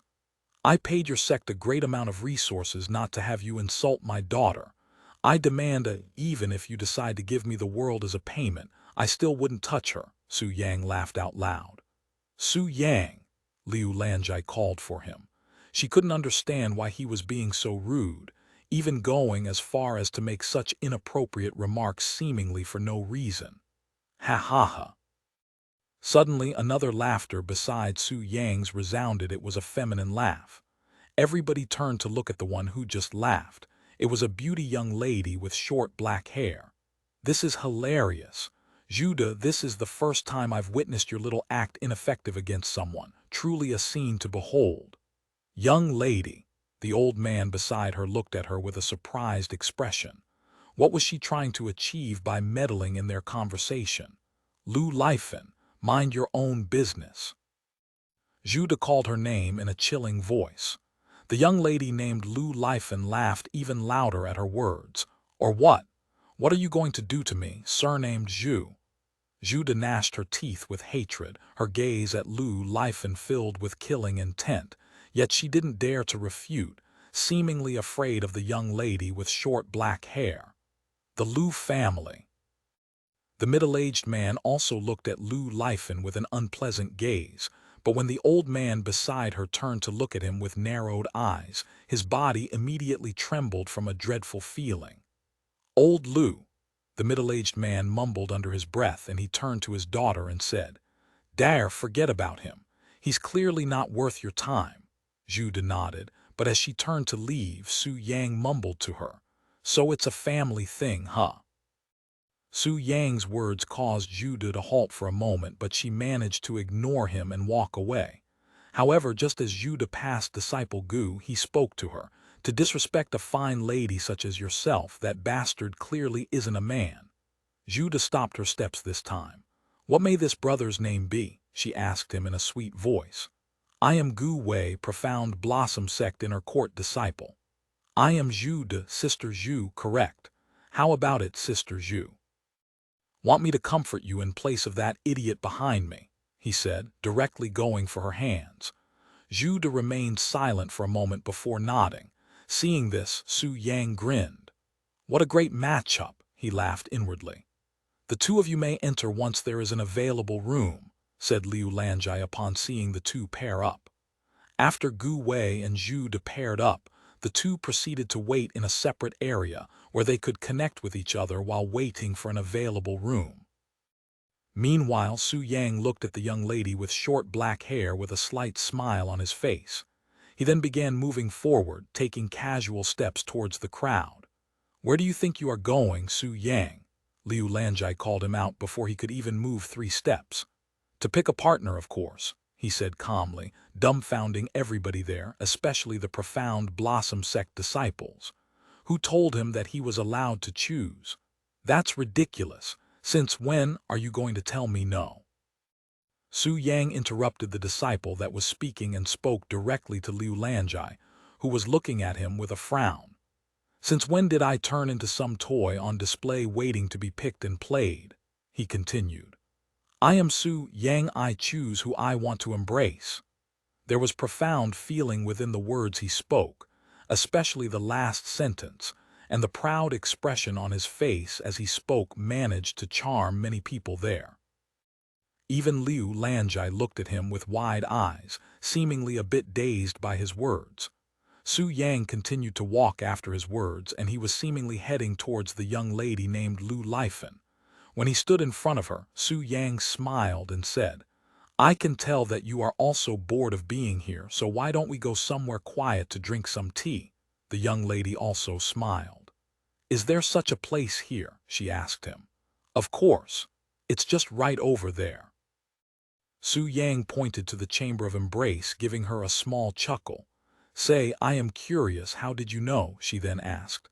Don't play dumb now. Maybe we can talk about this over some tea. I'm feeling quite thirsty after that conversation just now. Lu Lifen suddenly became quiet. It'll be a boring tea session with no action if you don't mind, she said a moment later. I am only interested in the tea, he quickly replied. After another moment of silence, Lu Lifen nodded. Good. Let's drink some tea, shall we? Liu Lanjai watched their interaction with a puzzled expression on her face. Why did Su Yang suddenly become willing to participate when he was so reluctant just moments ago, even going as far as to invite the other individual himself? Even Li Xiaomo looked a bit dazed from his actions. He was willing to embrace someone like her, when literally almost everyone within the sect was superior in every way. This caused a bitter feeling in her heart. And just a few moments after Lu Lifen decided to enter Chamber of Embrace with Su Yang, one of the 5 doors opened, and the first 2 that went inside slowly came out walking side by side. The bulky young man looked as though he just came back from paradise, his expression loose and silly looking, almost as though he was mentally challenged. And the way he walked looked funny, looking as though he would fall after every few steps. The small young lady beside him, on the other hand, looked perfectly normal. Hell, the only thing that was different about her now from before she entered was that her face looked slightly rosier. When the other guests saw this, they all did unconsciously swallowed hard. Although they have heard rumors of this place and its great reputations, their expectations just soared to the heavens. Are their techniques really that great? To the point where someone that small was able to completely tire out a body refiner as though she was taking a stroll in the park. The next pair may go inside. Before Liu Lanjai could finish her sentence, 2 figures could be seen walking towards the open door. "Hey, what do you think you are doing?" Gu Wei roared at the 2 figures approaching the Chamber of Embrace. "What does it look like I am doing?" Su Yang only stopped for an instant before walking again, causing Gu Wei to flush red from anger. "You bastard! We were clearly first in line." However, no matter how loud Gu Wei screamed at him, Su Yang did not stop moving and walked straight into the Chamber of Embrace with Lu Lifen following behind him. When the 2 entered the cave-like entrance, a large rock appeared to block the entrance, locking them inside. Seeing this, Gu Wei nearly exploded in madness. He turned to look at Liu Lanjai and said, "Matriarch, this disciple was clearly wronged and requests the matriarch to seek for justice." Liu Lanjai looked at him with a bitter smile. What could she do to him? Even though she's the all-powerful matriarch, Su Yang was a special entity within the sect, not to mention their complex relationship. "I will punish him accordingly afterwards," said Liu Lanjai just to calm Gu Wei down. "Thank you, matriarch." Gu Wei bowed with a bright smile on his face. The inside of the Chamber of Embrace looked just like a small cave but decorated with a luxuriously large bed in the center of the place. Indeed, there was only one bed and a few dimly lit light sources inside this chamber with nothing else. Huh! Did those 2 that was here just now really do anything in here? It is too clean in here, almost as if nothing happened here. Surely they didn't clean it with such perfection after doing that, right? Lu Lifen pondered out loud. There is something in here that absorbs every last drop of the surrounding yin qi and yang qi, so you won't find anything remaining in here. Su Yang explained to her without telling her the existence of the root of vitality. Is that so?" Lu Lifen sat on the bed and turned to look at Su Yang, who was inspecting the place. "So, why did you choose me out of everyone out there? Is it because I look the best?" she asked. "No, I only picked you because you looked bored," he said with a small smile. "I don't believe you," she quickly replied. "If you are thinking about taking my purity, then you can forget about it. I did not come here because I desired such things, but because I was forced to by my family."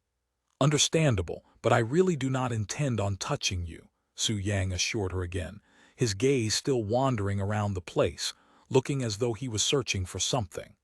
"I don't believe you," she said again.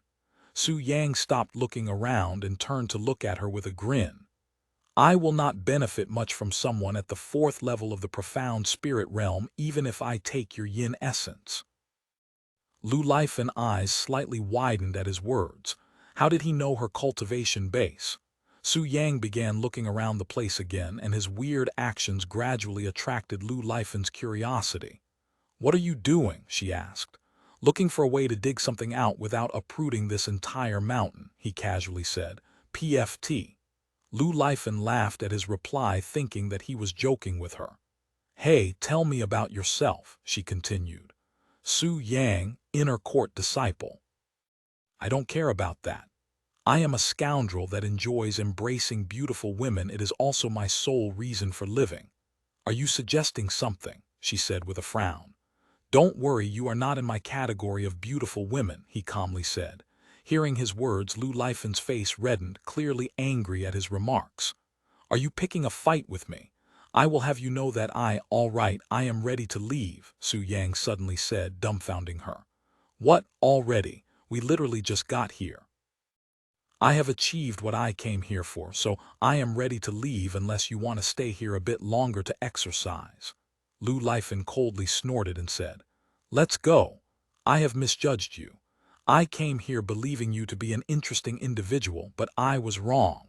She walked to the exit, but after a good minute of looking for a way to remove the boulder from blocking the exit and failing, she gave up on trying to do it herself and turned to ask Su Yang, How do I move this thing? She asked in an irritated voice. Su Yang shrugged and said, This is my first time here, so even I do not know. What? How could this be? After a moment of pondering, Su Yang retrieved a jade slip from his storage ring and began pouring his profound qi into it. Hey little girl, how does the Chamber of Embrace work? He decided to ask Liu Lanjai as the patriarch. Patriarch. What would the patriarch like to know about it? Although she wondered why he was interested in the place, she didn't dare to ask. How does it function? More specifically, how does it open and close? It opens whenever given spirit stones, and it will remain open until at least 2 individual enters at the same time. Once it closes, it will open again once everyone inside the chamber releases their passion qi at least once, she quickly explained. So it won't open until the people inside releases their qi. That's right. Su Yang sighed before abruptly cutting the connection. What is it? Did you find a way to open this thing? It won't open unless the both of us release our qi, he said to her. Lu Lifen's expression drastically changed upon hearing his words. So it won't open unless the 2 of them embraced each other. That's ridiculous. I do not believe you. Lu Lifen began attacking the stone boulder with all her strength, throwing every technique she had mastered up to this point at the large rock, but alas, it remained unmoving like a mountain. Damn it, you tricked me, you knew that this would happen, she said angrily. What are you talking about? Why would I need to trick you? Like I have already said multiple times, I do not intend on touching you, he shook his head. Additionally, we only have to release our qi in order for it to open. You are overreacting. Qi, Lu Lifen sucked her teeth. Then what do you suggest? That we play with ourselves with each other still in the same small room? That's outrageous. Do you have any better ideas? After a moment of silence, Lu Lifen walked to the bed and then she said, Listen here, you will not turn around until I am finished no matter what, or else I will kill you on the spot. Yeah, he lazily replied. Don't test me, I will really do it. After saying those words, Lu Lifen laid on the soft bed and began loosening her robes until she could touch her weak spot. She then turned to look at Su Yang again, who was sitting by the entrance in the lotus position with his eyes closed, seemingly cultivating. Seeing this, she heaved a sigh of relief, and her hand slowly approached her nether region. The next moment, Chapter 98 Chamber of Embrace 4 time quickly passed as Su Yang cultivated in silence. However, the background noises behind him would occasionally disturb the peaceful environment. Lu Lifen's slightly heavy breathing could be heard every once in a while, yet it didn't sound anything like pleasure. Instead, it sounded more like she was getting tired, even irritated. Are you done yet? It's been over an hour since you started, yet we are still here, even though you seemed quite eager to leave before, said Su Yang, his sudden voice startling Lu Lifen, who was so focused on herself that she'd totally forgotten about his existence. Shut up. I have never done this before, so I cannot help it. What about you? All you have been doing is sitting there. When are you going to relieve yourself too? There's no meaning if only I do it, she yelled back. You really think I'd do something as shameful as playing with myself? Who do you think I am? I can relieve myself without touching myself," Su Yang said in a bragging voice, dumbfound Lu Lifan. Was that really something to be bragged about? Although self-pleasure was in no way a shameful act with countless people doing it daily, such a statement could not be said the same for Su Yang, who has never touched himself before, as there was no need for him to do such a thing when he could easily have someone else do it for him at the snap of his fingers. Lu Lifan stopped touching herself and retrieved her hands from inside her underwear, and she stared at Su Yang with an odd expression. You can relieve yourself without touching yourself. Is that even possible? She asked him with a doubtful gaze, feeling a bit ridiculous herself for asking such an odd question. If I can't even do something as simple as controlling my own yang qi, can I even call myself a man? Su Yang said as he shook his head, thinking that it was only natural that he'd be able to do such a thing. Really? Then why didn't you say so in the beginning? We could have left this place by now if you had told me before I started doing something like that. Su Yang laughed at her words and he said, You think an ability like that could be learned through one's mouth? Even if I lecture you for 100 years straight, you still wouldn't understand it. It had taken him thousands of years of experience in order to fully master this technique.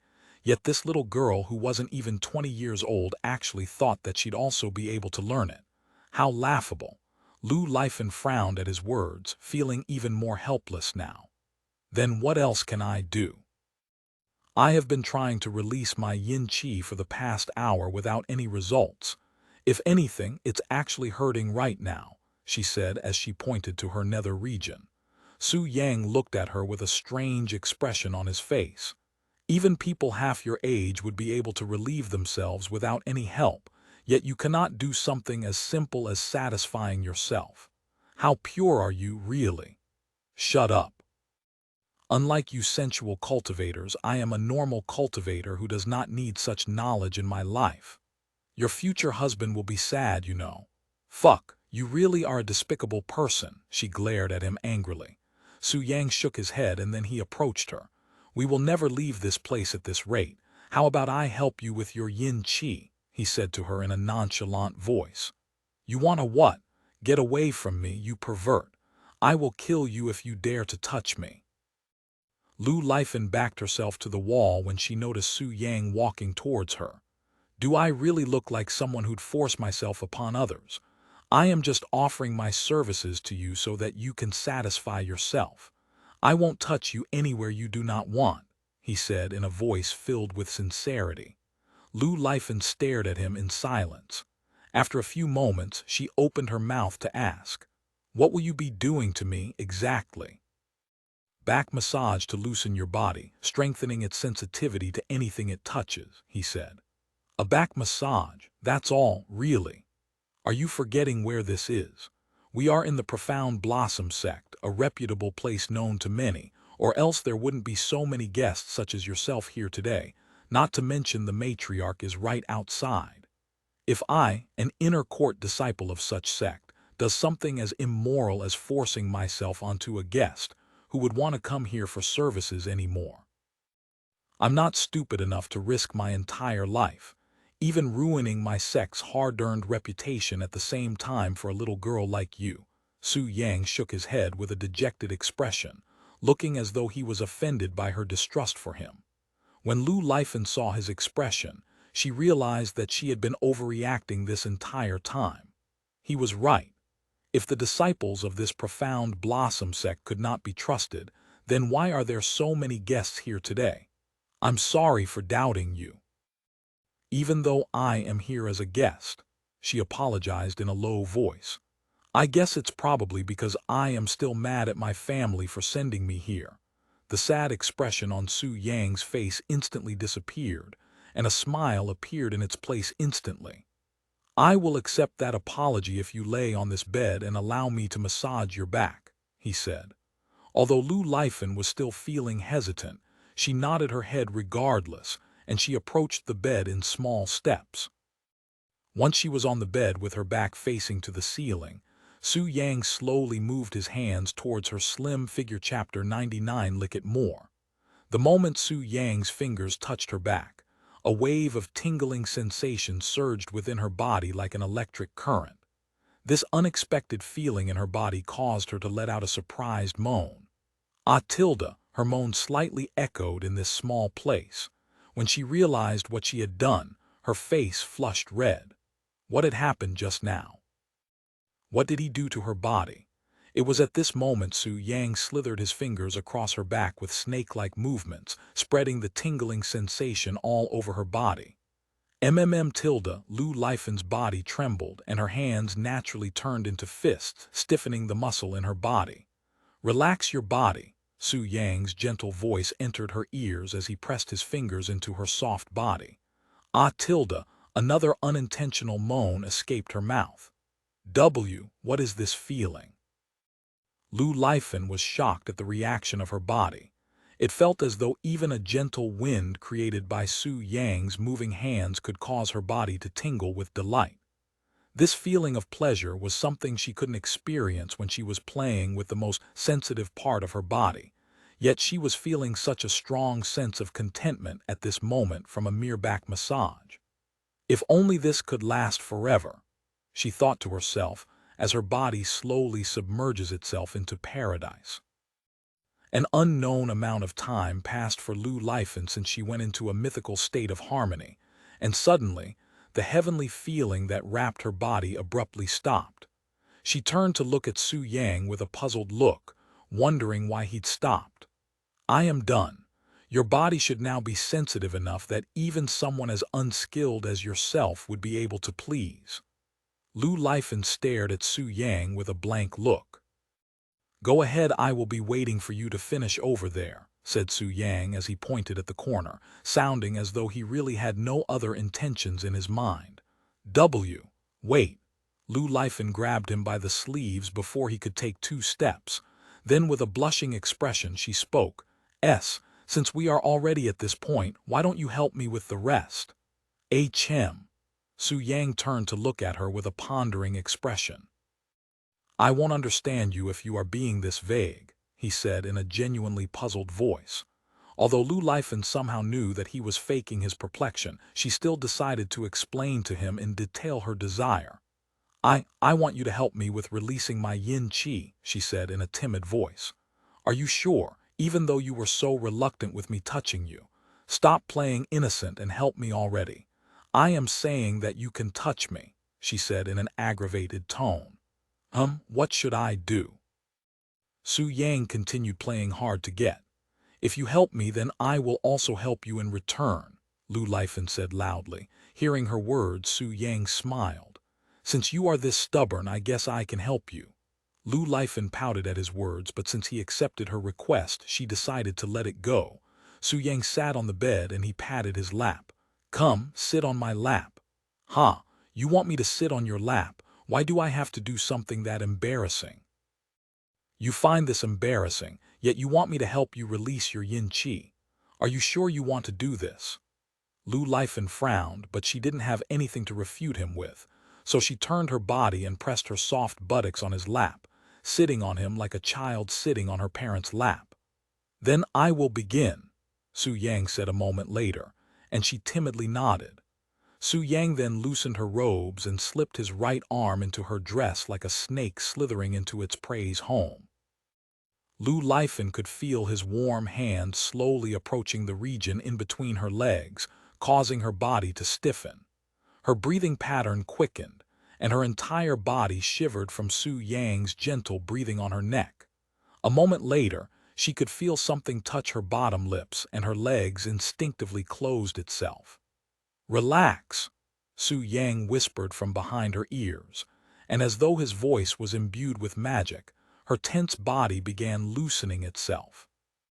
He then began spreading his legs, guiding Lu Lifen's legs to spread open with his. Seeing herself in such a position, Lu Lifen's head flushed red. This is so embarrassing, she mumbled to herself. Su Yang then wrapped his left hand around her waist, and his right hand began caressing the closed slit to her cave. Lu Lifen moaned loudly with her head bending backward. If Su Yang wasn't embracing her waist tightly, then her body would have sprung forward like a bridge. "Wow, you are already this wet," Su Yang said in a teasing voice at the slippery sensation. After caressing the outside of her nether region for a few seconds, Su Yang began spreading apart her closed pussy with his fingers to touch the little pearl in her body. Ah! As though a beast was awakened inside her, Lu Lifen howled loudly, and her hands circled behind her, tightly embracing Su Yang's head. Lu Lifen's lower body wiggled around non-stop, yet Su Yang's finger somehow managed to stay on her little pearl with absolute accuracy. What is this feeling?" Lu Lifen loudly exclaimed. "I feel as if my mind is going crazy." The intensive feeling in her bottom lips aroused a profound sensation all over her body, and after only a few moments she could already feel something welling up inside her. "Wait, I feel like peeing." Lu Lifen became terrified at the thought of pissing herself when someone was touching her so passionately. "Don't worry, that just means you are almost ready to release your yin qi," said Su Yang as his finger moved increasingly faster. It's coming. It's ah." Lu Lifen suddenly released a sharp moan, and her lower body squirted a large amount of liquid, soaking Su Yang's hands in holy water. Lu Lifen slumped on Su Yang's chest after she finished releasing her yin qi with an exhausted look on her face, yet her body was still twitching from the burning sensation that continued to excite her body. Su Yang slowly retrieved his wet hand from within her robes. He then licked his hand with a nonchalant expression, and when Lu Lifen saw him tasting her liquid, her body became even hotter. Your yin qi is surprising vigorous with energy," said Su Yang. "It'd be a waste to leave it alone." After saying those words, Su Yang laid Lu Lifen's exhausted body on the bed. "Let me clean you up," he said with a smile. Lu Lifen did not understand the meaning behind his words at first, but when he began taking off her underwear, her heart raced even faster. After stripping Lu Lifen of her underwear, Su Yang lifted her robes, revealing to him her soaking wet pussy. And although Lu Lifen was nervous, she didn't say anything to him and allowed him to do as he pleased. Su Yang then spread open her legs and approached the slit between her legs with his mouth. "Ah!" Lu Lifen moaned loudly when she felt something warm lick her pussy. What is he doing?" She lifted her head, and the scene of Su Yang licking her slit entered her view. Ah! The tingling sensation caused her to moan, and her body fell back on the bed, feeling as though all of the strength in her body was being absorbed by a mysterious force. After licking clean the yin qi from outside her cave, Su Yang proceeded to open her closed lips with his fingers, and his tongue began brushing her pink. Feeling something entering her tight cave, Lu Lifen trembled from the intense euphoric feeling in her body. "More, lick it more," Lu Lifen said in an alluring voice. Hearing her passionate plea, Su Yang pushed his entire tongue into her tight cave. "Yes." A few moments later, Lu Lifen could feel the peeing sensation returning. "It's here again. I am going to release my yin qi," she exclaimed loudly, hoping Su Yang would move away from her warning. However, Su Yang did not move even after her warning, and he continued to pleasure her with his mouth. "I'm coming," Lu Lifen suddenly said, and her body began twitching vigorously. A second later, her body released a mouthful of holy water that went directly into Su Yang's mouth. "Ah!" Lu Lifen covered her face as she moaned loudly. A few moments later, Su Yang removed his mouth from her bottom lips, and he swallowed all the yin qi in his mouth. The instant he absorbed the yin qi, Su Yang could feel his cultivation base slightly rise. Although it wasn't anything significant, there was a clear sign of growth in his cultivation. Ha! Lu Lifen breathed in an exhausted manner. For her to experience such intense pleasure constantly, even releasing her yin qi 2 times with almost no breaks in between, her virgin body was nearly out of energy at this moment. However, despite feeling tired, Lu Lifen still managed to lift herself to a sitting position on the bed. Are all the disciples in this place like you? And to think that you are only an inner court disciple. Lu Lifen couldn't imagine how blissful she would feel if a core disciple displayed his techniques when an inner court disciple like Su Yang was already this skillful. Ha ha ha! Su Yang suddenly burst out laughing. Don't compare me with the amateurs in this place. Although I am only an inner court disciple, my techniques are without a doubt the best in this world, let alone this sect meant for children. Lu Lifen looked at him with an unbelievable face. Although she couldn't compare his techniques with another, she had a feeling that he was not being arrogant at all. Anyway, I have released my yin qi. It's now my turn to help you, said Lu Lifen, who was no longer feeling as bashful. After allowing Su Yang to do something like licking her treasured area, her sense of shame had reached a new high. Come lay on the bed and allow me to please you, she said while patting the bed. Su Yang smiled and said, although I have no expectations for a virgin like you, who couldn't even satisfy yourself, I am interested in what you'll do. He then laid on the bed and waited for her to make her move. Chapter 100. Are you even a man? Lu Lifen stared at Su Yang, who was resting on the bed with a relaxed expression, looking as though he was taking a nap. How can he be so calm in such a situation? She wondered to herself, feeling as though her pride was damaged by his nonchalant demeanor. Her hands began reaching for his robes, loosening the silk belt around his waist. She then grabbed his pants and pulled it down slowly, revealing a soft-looking graceful snake that was seemingly in a slumber. This is a man's. This is Lu Lifen's first time witnessing a man's penis, and she was slightly taken aback by its shape that resembled a flawless piece of sausage. But why is it flaccid? It's different from the rumors. Although she had never witnessed a man's treasure in her life until today, her friends had taught a thing or two about it to her. Yet the thing before her eyes was completely different from her friend's description. If you keep staring at it, it might jump and bite you, said Su Yang, who was falling asleep from the silent atmosphere. Lu Lifen was slightly baffled by his words. It will jump and bite her. Does it work like that? But what am I supposed to do with that? She asked him in a puzzled voice. It's all limp, unlike what I've heard. Then what have you heard? That it's supposed to be hard and savage-looking, but yours is cute and limp. Su Yang didn't know whether to laugh or cry when Lu Lifen called his little brother cute. You mean like this? Su Yang controlled the qi in his body, and his slumbering brother began growing longer and thicker, like a rising snake until it resembled a dragon.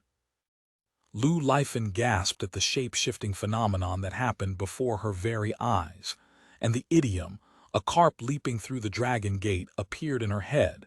But in this case, it was a snake that had entered the dragon gate, evolving into a real dragon.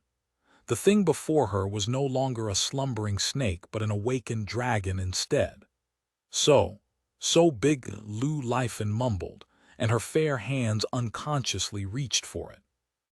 A slightly cool sensation entered Su Yang's head, but his face showed no other reaction besides profound calmness. Seemingly fascinated by the shape and its very existence, Lu Lifen began stroking the stiff, warm rod in her hands gently. Aya, you really are trash, Su Yang sighed when she stroked his little brother whilst it was dry. It can't be helped as it is my first time doing this, she refuted, using her inexperience as an excuse. I am not talking about your techniques. Before you touch it, you should at least make it wet, or else the dry rubbing will hurt the individual, he said, baffling her. It works like that. But how am I supposed to? Before she could even finish her own sentence, her quick mind recalled how he had helped her with his mouth, causing her to feel perplexed. Do I really have to use my mouth? Is there no other way? She wondered. However, as hesitant as she was towards the situation, the very nature of her body was intrigued by the opposite sex, even desiring to experience what a man would taste like. And slowly, the female hormones in her body began overtaking her mind, causing her mouth to approach the thick stick before her eyes, with her tongue slightly sticking out, looking as though she was licking ice cream.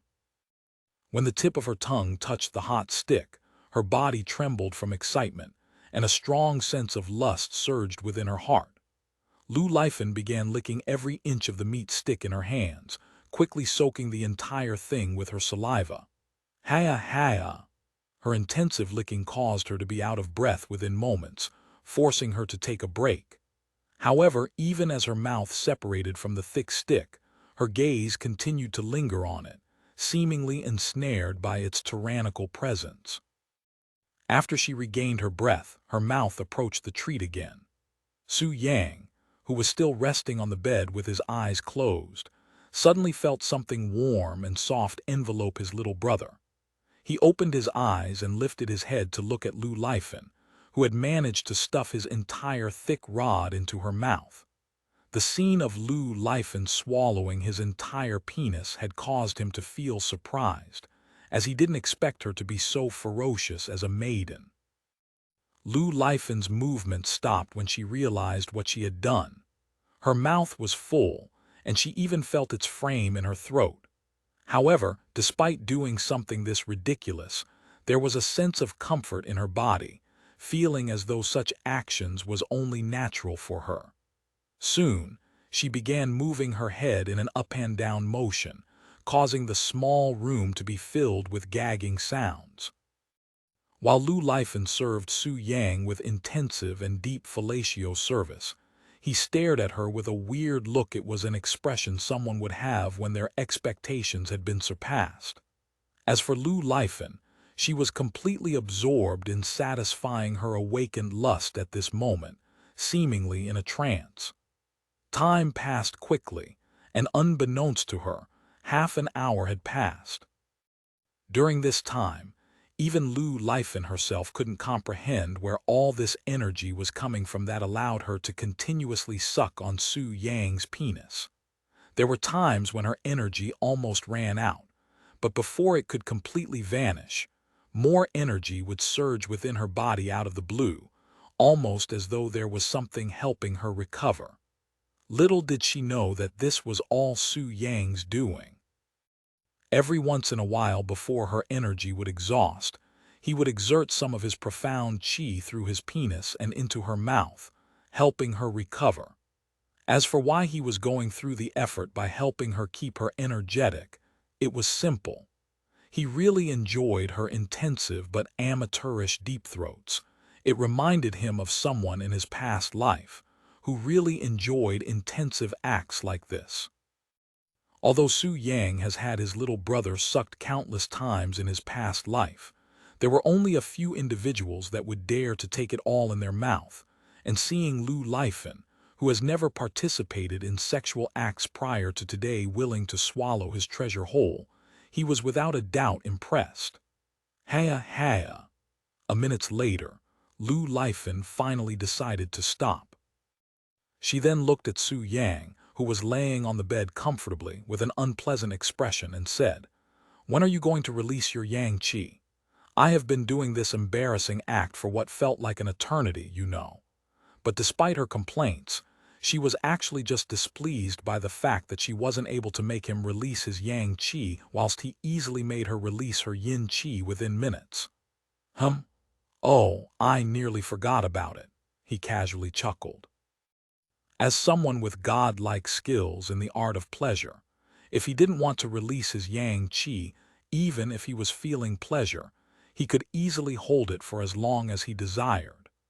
And it's this perfect control over his own body that differentiates Su Yang from every other disciple within the Profound Blossom Sect, even other men in general. His control with his own yang qi was beyond perfect and almost limitless, whilst everybody else would only be able to hold it for a few minutes at most before being forced to ejaculate. But are you sure you want me to release my yang qi now, even though you were so engrossed in satisfying yourself just now? Once I release it, we will be done here, and you may never receive another chance to fully satisfy yourself ever again. HMPH. You talk as if you are the only man in this world. Even without you, I will be able to satisfy myself after today, Lu Lifan said. Su Yang smiled at her words and he nodded. Very well. If that is what you wish, wait, Lu Lifan suddenly shouted. Despite my words, since we are already here today, I might as well satisfy myself to the fullest, right? My family did pay a hefty price to bring me here today after all. About that, the Profound Blossom Sect will be returning to everyone what they paid for the event, said Su Yang, dumbfounding her. What? Why would they do that? Lu Lifan asked, looking baffled by the news. Never mind the small details, he said with a smile. Anyway, do you still wish to continue or are we finished here? HMPH, of course, we are not finished here. And we will not be finished until I manage to make you release your Yang Qi, as that was my original intent. Once I experience something for an extended amount of time and it stops, it'll only get harder to please me if you return to it, he said with a slight shoulder shrug. Lu Lifan stared at him with a pondering expression. After another moment she spoke. I still have other places I can please you with, you know, she said as she lifted her dress, revealing to him her soaking wet undergarment. Su Yang smiled and said, Are you sure? Do I really have to repeat myself? Are you even a man? She replied in a cheeky tone. The smile on Su Yang's face instantly disappeared at her words, and when Lu Lifan saw this, her body trembled from a dreadful feeling. Very well, I shall show you why a maiden like you shouldn't be so cheeky in front of me when we are on the same bed. He then stood up on the bed and stripped away all of his clothes, dazzling Lu Lifan with his flawless figure. You should strip as well since it will only get in the way, he said in a calm yet domineering voice. Lu Lifan forcefully swallowed her saliva, wondering what she'd just gotten herself into. Too slow, Su Yang's arms suddenly flickered, disappearing from his sides for an instant. Lu Lifan felt her body suddenly become lighter, so she looked down.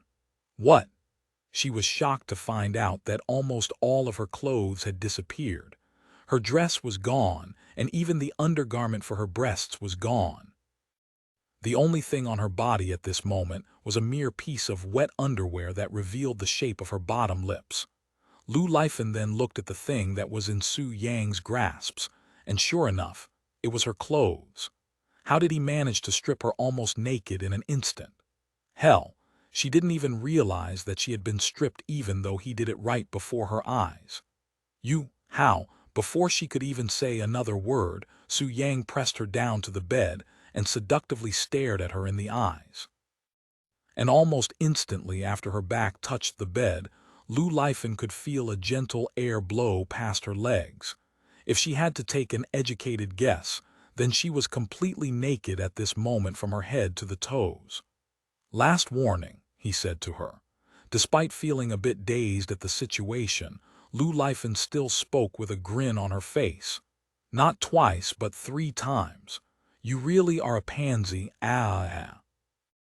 Before Lu Lifan could even finish her sentence, she felt something enormous and long enter her body through the pink between her legs, and her body overflowed with an indescribable sense of pleasure, forcing an ear-piercing moan out of her.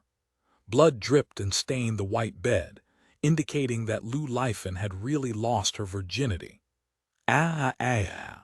Lu Lifan continued to moan loudly as the intense heat in her body did not pause. Su Yang did not stop moving his hips despite just tearing her seal, even hitting her harder than any of his previous partners. Yet there was not even the slightest sign of pain on Lu Lifan's delightful face. Her eyes were rolled all the way back, and her slim body curved upwards like a bridge. Clearly, she didn't mind Su Yang being rough with her, even finding it extremely pleasing with her body screaming with lust. Lu Lifan is obviously someone who naturally enjoys rough sex to some extent, but she herself wasn't aware of this except Su Yang, who easily saw through her very nature, hence why he decided to do it rougher than usual. Soon, the small cave-like room echoed with sounds of ecstasy endlessly. Lust flooded through Lu Lifan's whole body. Her blood burned with passion and all of her reason was washed away by the waves of pleasure viciously hitting her body, slowly becoming a slave for pleasure. Ah, ah, ah. More, faster, harder, ah, ah, ah. Time passed slowly as the two indulged themselves in pleasure, and unbeknownst to Lu Lifen, many hours had passed since she entered the chamber of embrace. During this time, her pink hole has naturally shaped itself to fit the frame of Su Yang's rod perfectly, flawlessly wrapping itself around him to ensure that the both of them were enjoying each other to the fullest. Haya, haya, ah. Lu Lifen moaned, releasing her yin qi for the countless time. Su Yang continued to transfer his profound qi to her during this whole time, recovering her energy as their session grew more intensive as time passed. Unlike his dual cultivation with Lan Liking, who was a cultivator at the true spirit realm, Lu Lifen was only at the profound spirit realm, so her energy was extremely limited. If it weren't for Su Yang's constant support, both her body and voice would have long exhausted itself. More, more, more tilde. Lu Lifen begged for more, and the two continued to cultivate without stop. Outside the chamber of embrace, everybody from the guests to the Profound Blossom Sect disciples was staring at the chamber Su Yang and Lu Lifen entered at this moment, their mind filled with shock and awe. How long have they been inside? Someone within the crowd asked. They've been in there since the start of the event, and it's almost coming to an end. What the hell are they doing inside? Surely it shouldn't take this long for them to finish. Did they perhaps fall asleep inside? The two of them basically locked this one room for themselves for 2 days straight, reducing the total rooms by one for everybody else. How shameless. While the guests wondered why it was taking so long for Su Yang and Lu Lifen to come back out, the Profound Blossom Sect disciples stared at the entrance with frowning expressions. Even Liu Lanjai was staring with a serious expression. As disciples of the Profound Blossom Sect, they all knew how the Chamber of Embrace functioned to some extent. The Chamber of Embrace does not allow people to sleep in there, and will automatically open its entrance even if one of them falls asleep for more than an hour, said one of the inner court disciples to the others. And they cannot stay idle inside without cultivating, since the Chamber of Embrace will also automatically open up if neither of them releases qi within 5 hours, said another. So the only reason why they are not coming out is simply because one of them has yet to release their qi ever since they went inside. What? Impossible. There is no way anybody can endure this long. For 2 whole days, that is physically impossible, Gu Wei exclaimed loudly in disbelief. He was not the only one. Every other disciple, even Liu Lanjai, was feeling doubt at this moment. That brat Su Yang released his Yang Qi only a few minutes after we started during our time together. So could it be that young lady the reason why they are still inside? Liu Lanjai pondered. However, she quickly found this reason to be even less likely, as she had experienced his divine techniques herself before. It's impossible for Su Yang to be unable to satisfy this young lady, who is clearly a maiden when his techniques had easily conquered even my experienced body, Liu Lanjai thought to herself. Just what the hell are they doing inside? Everybody except a few poor individuals waiting outside have already had their experience inside the Chamber of Embrace, so it was only Su Yang and Lu Lifen that has to finish their session.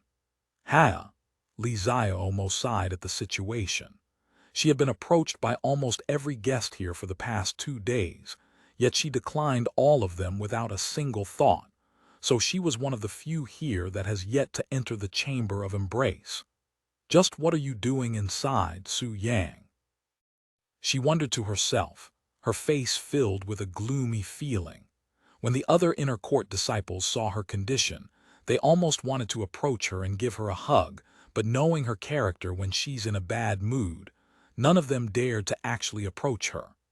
After a few more minutes of waiting around, a rumbling sound came from the Chamber of Embrace, causing everyone there to turn their heads. The only closed door finally opened after 2 whole days, and a figure slowly walked out. It's him. "He's finally out after 2 days," someone exclaimed in excitement. It was Su Yang, and he looked completely normal. Hell, if they compared him now to when he first went inside 2 days ago, there wouldn't be any noticeable change about him no matter how much they looked. His clothes were speckless, and his long black hair was still neatly tied behind his back, looking as though he'd only went on a stroll. What the fuck? Does he look like someone who just had sex for 2 days straight? Someone asked out loud. The people silently shook their heads at the question. Hell, he doesn't even look like someone who'd taken a nap, let alone have sex for 2 days straight. Seeing his clean appearance, the people's doubt grew and their curiosity piqued. Just what did he do inside for the last 2 days? Huh? What happened to the young girl that was with him? Asked another. When someone questioned about Lu Lifen, the old man that came with her frowned deeply. He then jumped through the crowd and landed in front of Su Yang. "Where is my young lady?" he said with an intimidating air surrounding him. With a smile, Su Yang spoke. "She's resting in heaven now." When the old man heard his words, his expression blanked for an instant. His eyes then quickly turned red from fury, and the cultivation base of a true spirit realm exploded from within his body with his head reduced to a red-faced, wrathful mess.